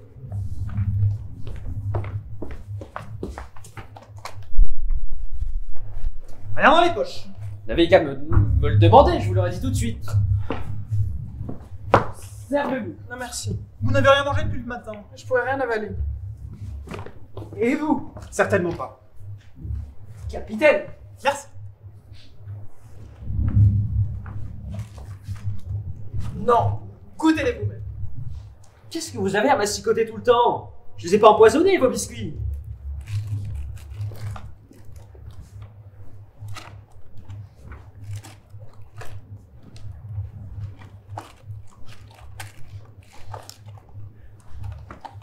Il n'en restera plus un. Prenez-en, ne faites pas l'imbécile. Non, ce serait trop bête.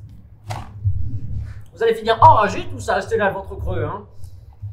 Cigarette? Ah, volontiers. Non. Pourquoi? Je préfère fumer les miennes.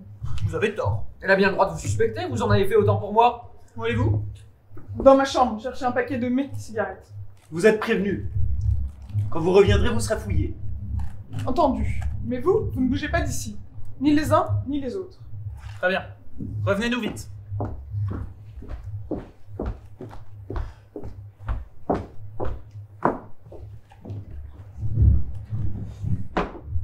Elle avait l'air aussi affolée que moi. Non. Je suis de l'avis du capitaine. Elle a un certain sang-froid et des capacités d'intelligence, de finesse. Je vois où vous voulez en venir, mais c'est impossible. Pourquoi? Ce n'est pas Vera qui a tué, voilà. Parce que c'est vous, hein. Cette fois, je vous tiens. Vous voyez à quel point nous en sommes haïs. Écoutez, Quoi? on marche. C'est Vera, elle arrive dans sa chambre. Si on allait boire un verre de whisky ensemble. À condition que la bouteille ne soit pas entamée. Vera! Vera! Vera! Vera! Vera!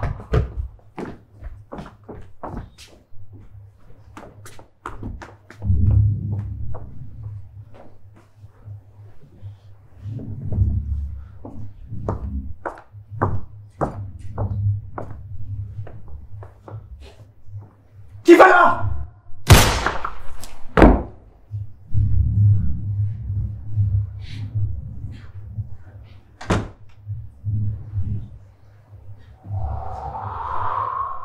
Dieu, mon Dieu!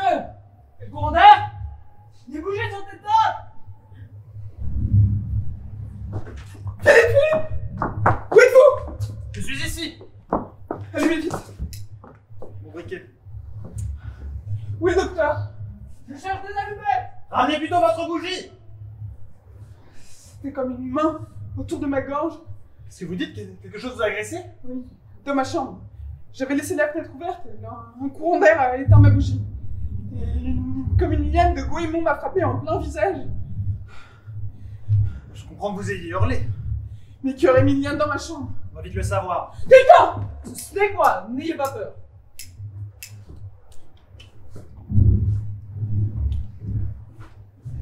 Où est Blore? Blore! Voilà! J'arrive!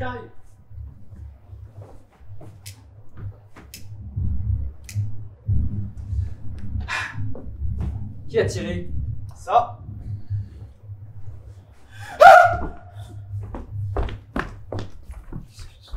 Une balle dans la tête! C'est vous! C'est vous trois! Vous m'avez laissé aller chercher mes cigarettes dans ma chambre pour être seul! Assassin!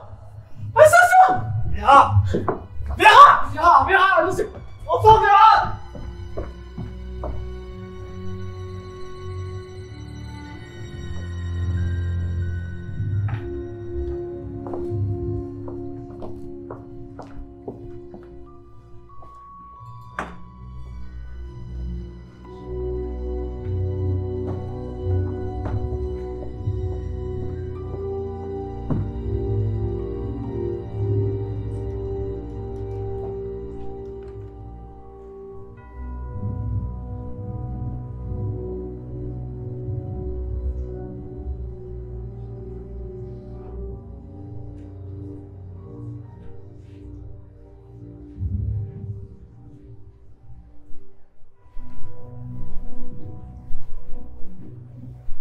Enfin, nous allons pouvoir manger tranquillement. 3 petits soldats, des jeunes points du jour. Ils ne se demandent plus lequel va disparaître. C'est vous qui avez gagné, mademoiselle Clayton. Le docteur Lewis était bien l'assassin. Je n'aurais jamais cru. Quel beau fumier. Personne n'a monsieur Blanc. Ce serait trop commode. Parce qu'il s'est jeté du haut d'une falaise, nous irions maintenant le couvrir de fleurs. Il est bien mort, au moins. Vous l'avez constaté par vous-même. Avec un gaillard pareil, on ne fera jamais assez attention. Son corps est resté au moins 1 heure dans la mer avant qu'il soit rapatrié sur la plage. Aucun doute n'est possible. Et compliments, mademoiselle Clayton. Vous feriez un détective de premier ordre. Comment aviez-vous deviné que c'était lui le bourreau? À ses connaissances en produits toxiques. Et à l'habileté avec laquelle le général Mackenzie a été poignardé. Jamais une faute de détail. Il fallait un homme de science pour réaliser tout cela. Et puis, sa nervosité paraissait exagérée, suspecte. Parler d'un fou, cette idée de nous faire mourir à la cadence d'une chanson pour enfants. Ah, ça, ce n'était pas le premier venu. Vous n'allez pas demander qu'on lui élève une statue, non? Oh, pour le juge Malgrave, il s'est surpassé. Ce rideau rouge qui symbolisait la magistrature, le droit. Si c'est une couplet, 5 petits soldats étudiaient le droit, l'un d'eux fut nommé magistrat, il n'en resta plus que 5. Le 7e couplet, à son usage personnel, 4 petits soldats prenaient un bain, de gros poissons goberlins n'en resta plus que 3. Dommage qu'une baleine ne l'ait pas englouti. Nous n'aurions pas eu la peine de le transporter jusqu'au 1er étage. À la morgue. Oh, vous oubliez les savants, monsieur Blanc. Je suis sûr que l'analyse de son cerveau permettra une autopsie. Allez, mes amis, mangeons. Nous parlerons d'autopsie plus tard, ça nous couperait l'appétit. Enfin, on va avoir un repas tranquille. Le premier depuis que nous sommes arrivés. Je meurs de faim. On a peut-être que les émotions pour vous crever l'estomac. Puis le beau temps est revenu. Le soleil, la lumière. Le cauchemar s'estompe peu à peu. Puis il faut bien vivre, pas vrai? Ce n'est pas parce qu'il y en a 7 qui dorment pour toujours au-dessus de nous que nous devrions nous laisser mourir d'inanition. On a de la chance tous les trois. Ça s'en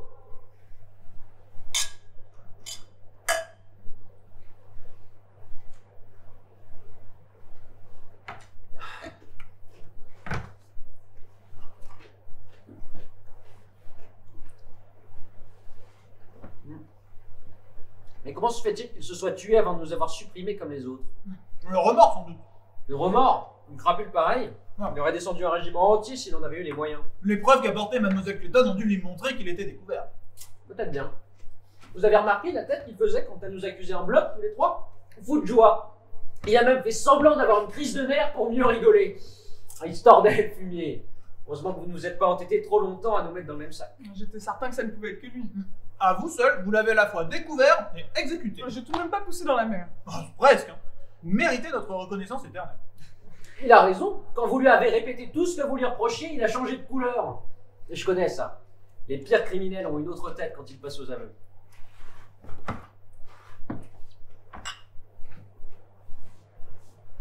On nous croira au moins. Qui ça? La justice. Elle va nous soumettre à de rudes interrogatoires. Pensez donc. 7 cadavres sur les bras. Ils vont d'abord nous prendre pour des complices. Pas longtemps. Nous la rencontrons tous très vite la même version de la vérité. La même version? Pas tout à fait. Comment ça? Ce n'est pas le docteur Lewis que je soupçonnais. Vous n'allez pas encore avoir la lubie de m'accuser. Je ne vous accuserai pas. Seulement il faudra que je raconte comment j'ai vu les choses. Et puis que vous aviez un revolver. Et puis que le lendemain vous ne l'aviez plus. Et puis que ce matin vous l'avez retrouvé sur la terrasse. Comme par enchantement. Le docteur Lewis aura voulu me le rendre avant de mourir, c'est tout. Possible. Mais c'est sûr, enfin, vous n'allez pas recommencer avec vos lubies de policier. Vous tapez beaucoup sur la police. Vous avez quelque chose à lui reprocher? Non, rien, depuis que vous n'en faites plus partie. Pourquoi vous l'aurez-il rendu ce revolver d'abord? Mais j'en sais rien, moi. J'ai passé la nuit enfermé dans ma chambre, comme nous tous. Faut être singulièrement abruti pour imaginer que je pourrais avoir quelque chose à faire avec cette histoire de revolver. Enfin, vous m'accusez. Quoi? J'ai rien dit, seulement qu'à l'interrogatoire, je ne pourrais pas raconter comme vous. Mais moi aussi, je leur parlerai de mon revolver, de sa disparition, de sa découverte par nous, ensemble, ce matin. Vous avez attendu près d'un jour avant d'avouer que Monsieur Nîmes vous avait prévenu d'un danger. Vous le raconterez, ça aussi? Bien sûr. Et vous leur répéterez que la voix vous accusez d'être pour quelque chose dans la mort de Jack Simpson? Si c'est du chantage que vous faites, c'est raté. Il y a prescription. Bien fait pour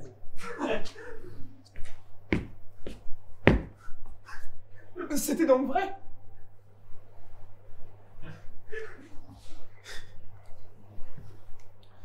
Il fallait se débarrasser de Simpson. J'ai manœuvré en conséquence. Mais au fond, je suis comme vous et les autres. J'ai eu un jour moche, quoi. Parce que vous m'accusez. Vous vous en êtes même vanté avant-hier soir. Et je pense comme vous, il n'y a pas de quoi se formaliser. Je me demande qui peut sur Terre se vanter d'avoir été propre de bout en bout. Je le juge Malgrave, pour n'en citer qu'un. Je connais, son affaire Harper à Malgrave. Il avait une dent contre ce type. Il s'en est débarrassé au cours d'un procès. C'est ce que j'ai fait avec Simpson en témoignant contre lui. Seulement, je ne pensais pas qu'il m'aurait aux travaux forcés. Alors que Malgrave a envoyé Harper se faire pendre. C'était plus sûr. Moi qui vous croyez la vertu même? Je suis pas méchant. Il faut connaître les circonstances. Dites donc, Lewis est mort un peu tôt, il avait encore une besogne à accomplir. Vous, avec vos vins indigènes, avant de parler des autres, faut commencer par regarder la paille qu'on a au fond de l'œil. La poutre, vous voulez dire? Paille, la poutre, je m'en fous. Tout ça, c'est des proverbes à la Mademoiselle Brent. Tout ce que je sais, c'est qu'on était condamné à mort par le docteur et qu'on vient d'en réchapper. On devrait fonder une amicale. Je ne veux plus qu'il y ait de mots entre nous. Jetez donc ce revolver et traquons ensemble. Décidément, mon arme vous inquiète beaucoup. J'aime pas trop ces engins-là. Faudrait que je veuille m'en servir. Parfois, ça part tout seul. Alors, on ne serait plus en accord avec la chanson. La chanson? Les meurtres ne se commettent pas en musique, capitaine. Où est-ce qu'il en serait d'abord, ce vieux fou? 8e couplet. 3 petits soldats visitaient le zoo. Un lion prit l'un dans ses crocs. N'en resta plus que 2. Je vois pas comment il aurait fait pour ramener un lion jusqu'ici. Lion!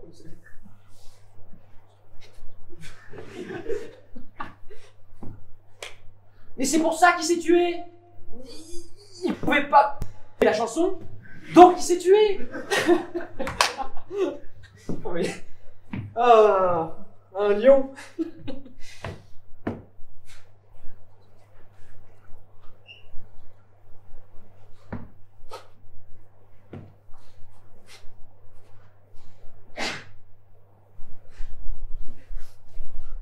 Vous l'avez vu? Un lion. J'avais tout prévu. Madame Onime, je vous en prie, demandez-lui son revolver.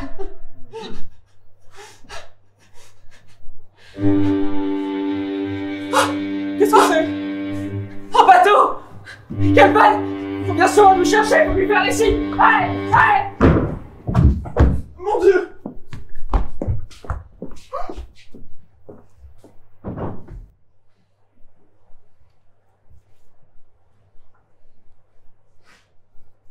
Pauvre Blore. Que s'est-il passé? Un vulgaire piège, un fil de fer tendu à 5 cm du sol. Et un poids qui lui est tombé sur la tête. Et lui? Le crâne défoncé. Le poids, on s'est servi du lion en bronze qui était sur la commode. Un lion? Alors? Oui, la 8e couplet. Il n'y a plus personne dans l'île. Il n'en reste plus que 2. Oui. Maintenant, nous savons ce qu'il en est. Maintenant, nous savons ce qu'il en est. Très ingénieux, votre petit piège avec le fil. J'ai toujours su que vous étiez dangereuse. Mais... Qu'est-ce que vous aviez prévu ensuite? De petits soldats se chauffer au soleil? Un de grillage jusqu'aux orteils, il n'en resta donc plus qu'un. Vous seriez bien capable de mettre le feu à la maison. Qu'est-ce que vous faites? Et donc, vous avez bien noyé cet enfant, après tout. Mais non! Je vous le jure! S'il vous plaît, écoutez-moi, je vous en prie. Je vous écoute. Et vous avez intérêt à raconter une histoire convaincante. C'est pas une histoire, c'est la vérité. C'est pas moi qui l'ai tué, c'est quelqu'un d'autre. Qui? Un homme. Qui? Hugues! L'oncle de Peter. Nous étions amoureux. Bien sûr. La fameuse histoire du grand méchant oncle. Mais c'était un homme mauvais.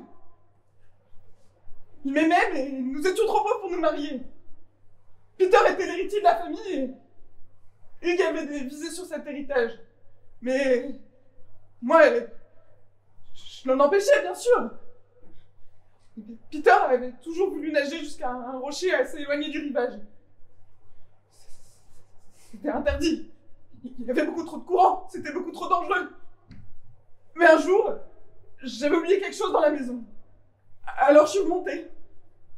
Et quand je suis redescendue, je l'ai vu dans la mer. Je me suis précipitée sur la plage, mais Hugues m'a dit « Ne sois pas stupide. » J'ai dit au sale gosse qu'il pouvait y aller. Continuez, ça devient intéressant. Alors, j'ai couru sur la plage. Je me suis plongée dans l'eau. J'ai nagé. J'ai regardé. Mais Peter n'était nulle part. C'était trop tard. Et tout s'est bien passé durant l'enquête?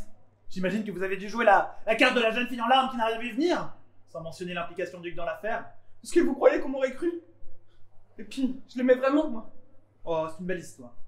Et vous avez quitté Hugues, je suppose? Il me faisait horreur. Autant que je l'avais aimé.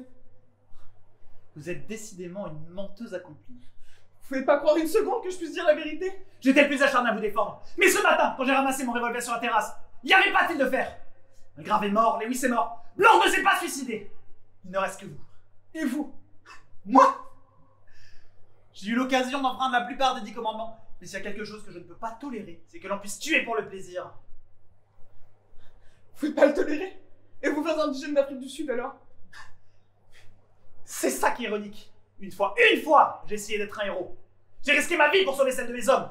J'aurais essayé tous les vivres, les munitions, même mon fusil. J'ai tenté de traverser seul la jungle. Par miracle, j'ai réussi. Mais je ne suis pas revenu à temps pour les sauver. Et la rumeur a couru que je les avais délibérément laissés à leur sort.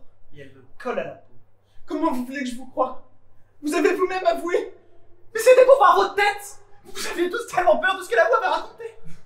Je vais pas gober un mensonge aussi grossier. Allez au diable! La voilà! Sur votre tête! L'expression du meurtrier! Comment n'ai-je pas pu m'en rendre compte avant? Arrêtez votre comédie, ça me prend pas! Vera? Vera! On est mort! Petite garce! Je l'ai échappé belle. Vous savez bien que c'est pas moi! Ne faites pas l'innocent. Il y a une seconde, vous voulez me tuer. Je devais jamais bien victime comme les autres. Je vous l'ai cru, je l'avoue. Je vous ai confiance. Je vous aimais. Je me suis laissé faire la cour comme une fille. J'avais jamais connu ce sentiment. Cette douceur qui me gagnait peu à peu. Imbécile que j'étais. Vera, mes sentiments pour vous étaient tout aussi sincères. On peut résoudre cette situation ensemble. Vous avancez encore d'un pas, je tire. Vera, je vous aime. Non, Philippe! Philippe! Philippe, non! C'est fini! Philippe! Non, Philippe! Tout va bien! Philippe!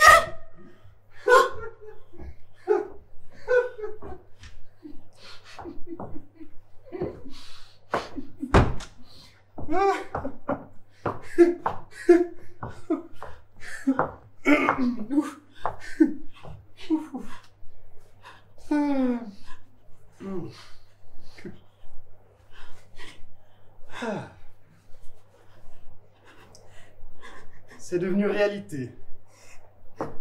Les petits soldats. Ma comptine. Ma belle comptine. Silence. Silence! Ou je fais évacuer la salle!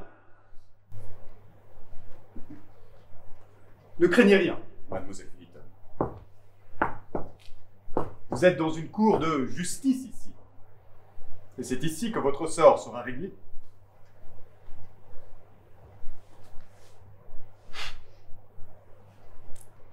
Vous pensiez que j'étais mort?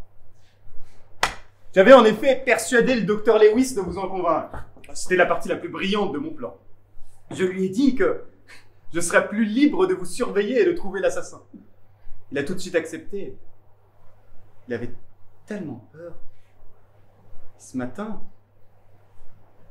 il est venu à notre rendez-vous sur la falaise sans se douter de rien. Je n'ai eu qu'à le pousser. Si facilement. Il a été parfaitement gobé par les gros poissons.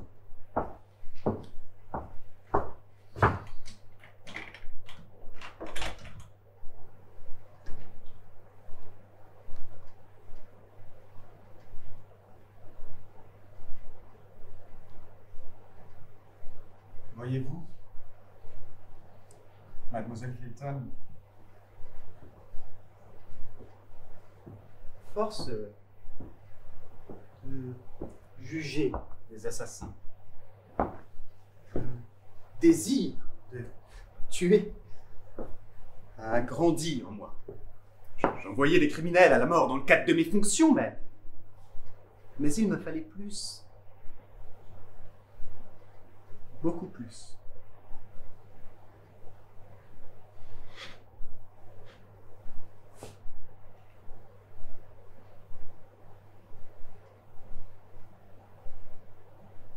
Mais je suis un magistrat respectable.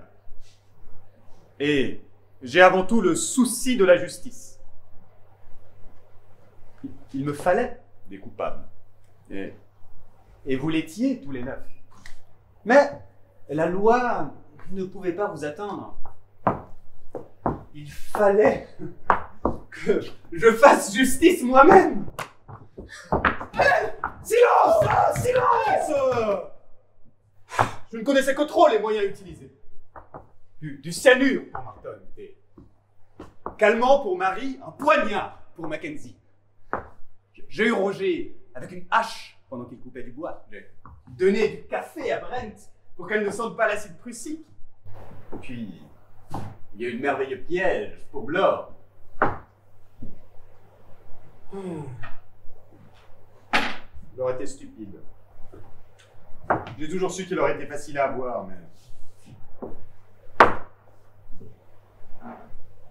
Chef-d'œuvre a été le revolver. En le rendant à Lombard, je savais que des soupçons naîtraient entre vous. La question était... Qui allait gagner? Eh bien... J'avais parié sur vous, mademoiselle Clayton. La Juliette de notre tragédie. Regardez un personnage féminin pour la fin. Quel régal. Vera Elizabeth Clayton. Je vous condamne à mort. Non.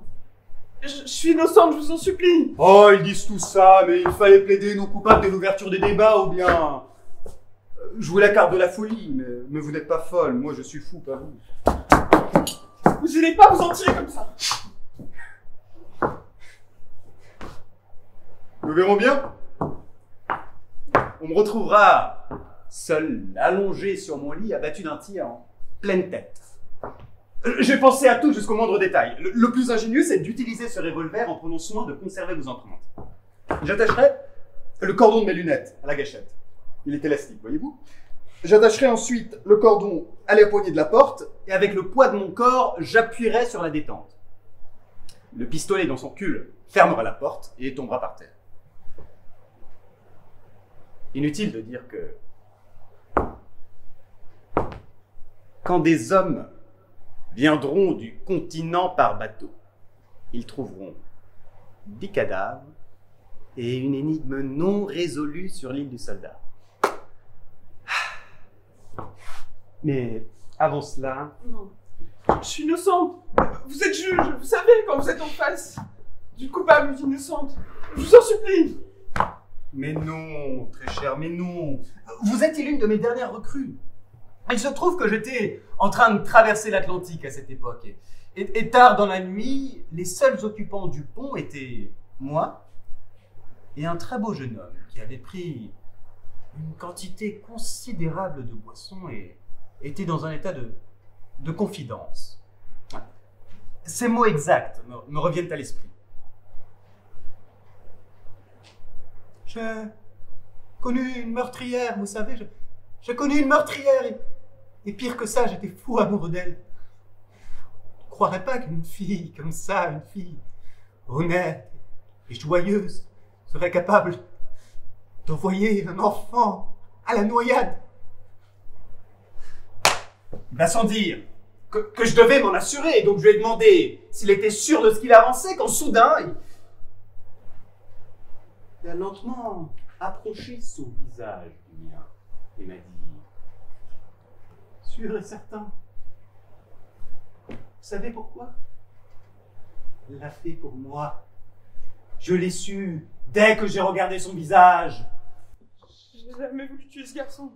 J'ai jamais voulu... Pendant l'annonce du gramophone, j'ai observé tous vos visages attentivement, mademoiselle Clayton. Et avec mes années d'expérience, je n'ai aucun doute sur votre culpabilité. Et puis... vous venez de tuer Lombard, n'est-ce pas? Dites-moi, qu'est-ce que ça fait d'être une meurtrière? Qu'est-ce que ça fait d'être coupable?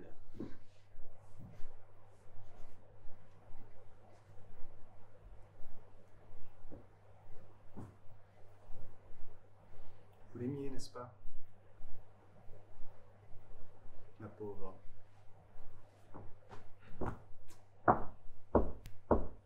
Accusé, qu'avez-vous à dire pour votre défense?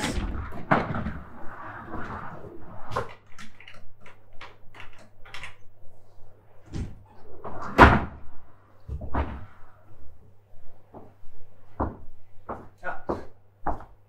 Il ne faut pas que j'oublie ma petite comptine, mes 10 petits soldats. Vous êtes la dernière. Un petit soldat se trouva solitaire. Il alla se pendre. Quelle misère! Il ne resta plus aucun.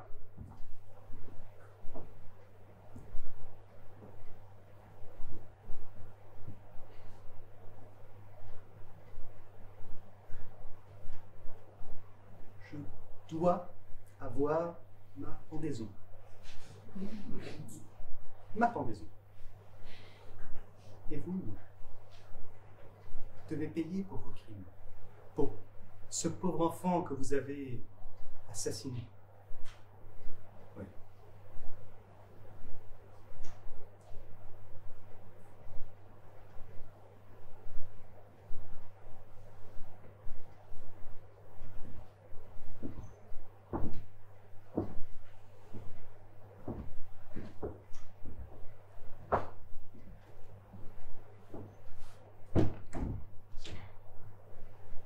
Un petit soldat se trouva solitaire. Adieu, mademoiselle Clayton. Il alla se pendre. Quelle misère!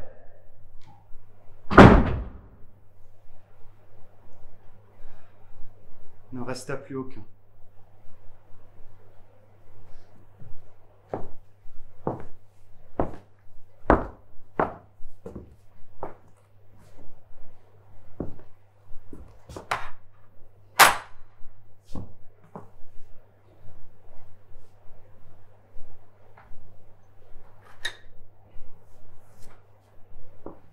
Ah.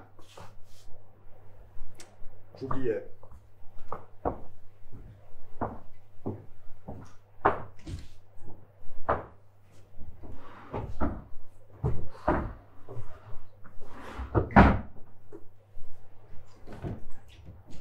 Il ne faudra pas qu'on croie que vous vous êtes pendue toute seule.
Du coup, je voudrais faire quelques remerciements.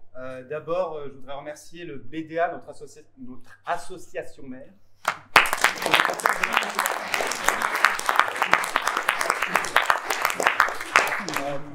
Ensuite, Irix. Aïe, aïe, aïe. Mélanger Iris et Pix en une seule asso. Iris. Tant bien, c'est le bonjour. Pix et Musix pour la couverture.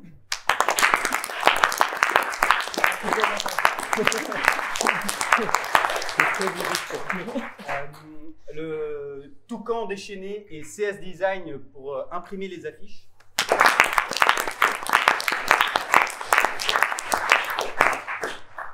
Les régisseurs.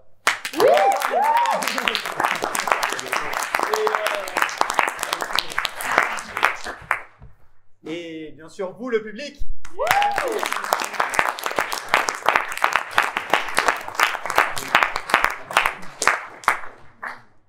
Il nous reste 2 représentations, une dimanche et une lundi. Si vous voulez revenir, vous êtes les bienvenus, c'est toujours gratuit. N'hésitez pas à parler du spectacle si vous avez aimé.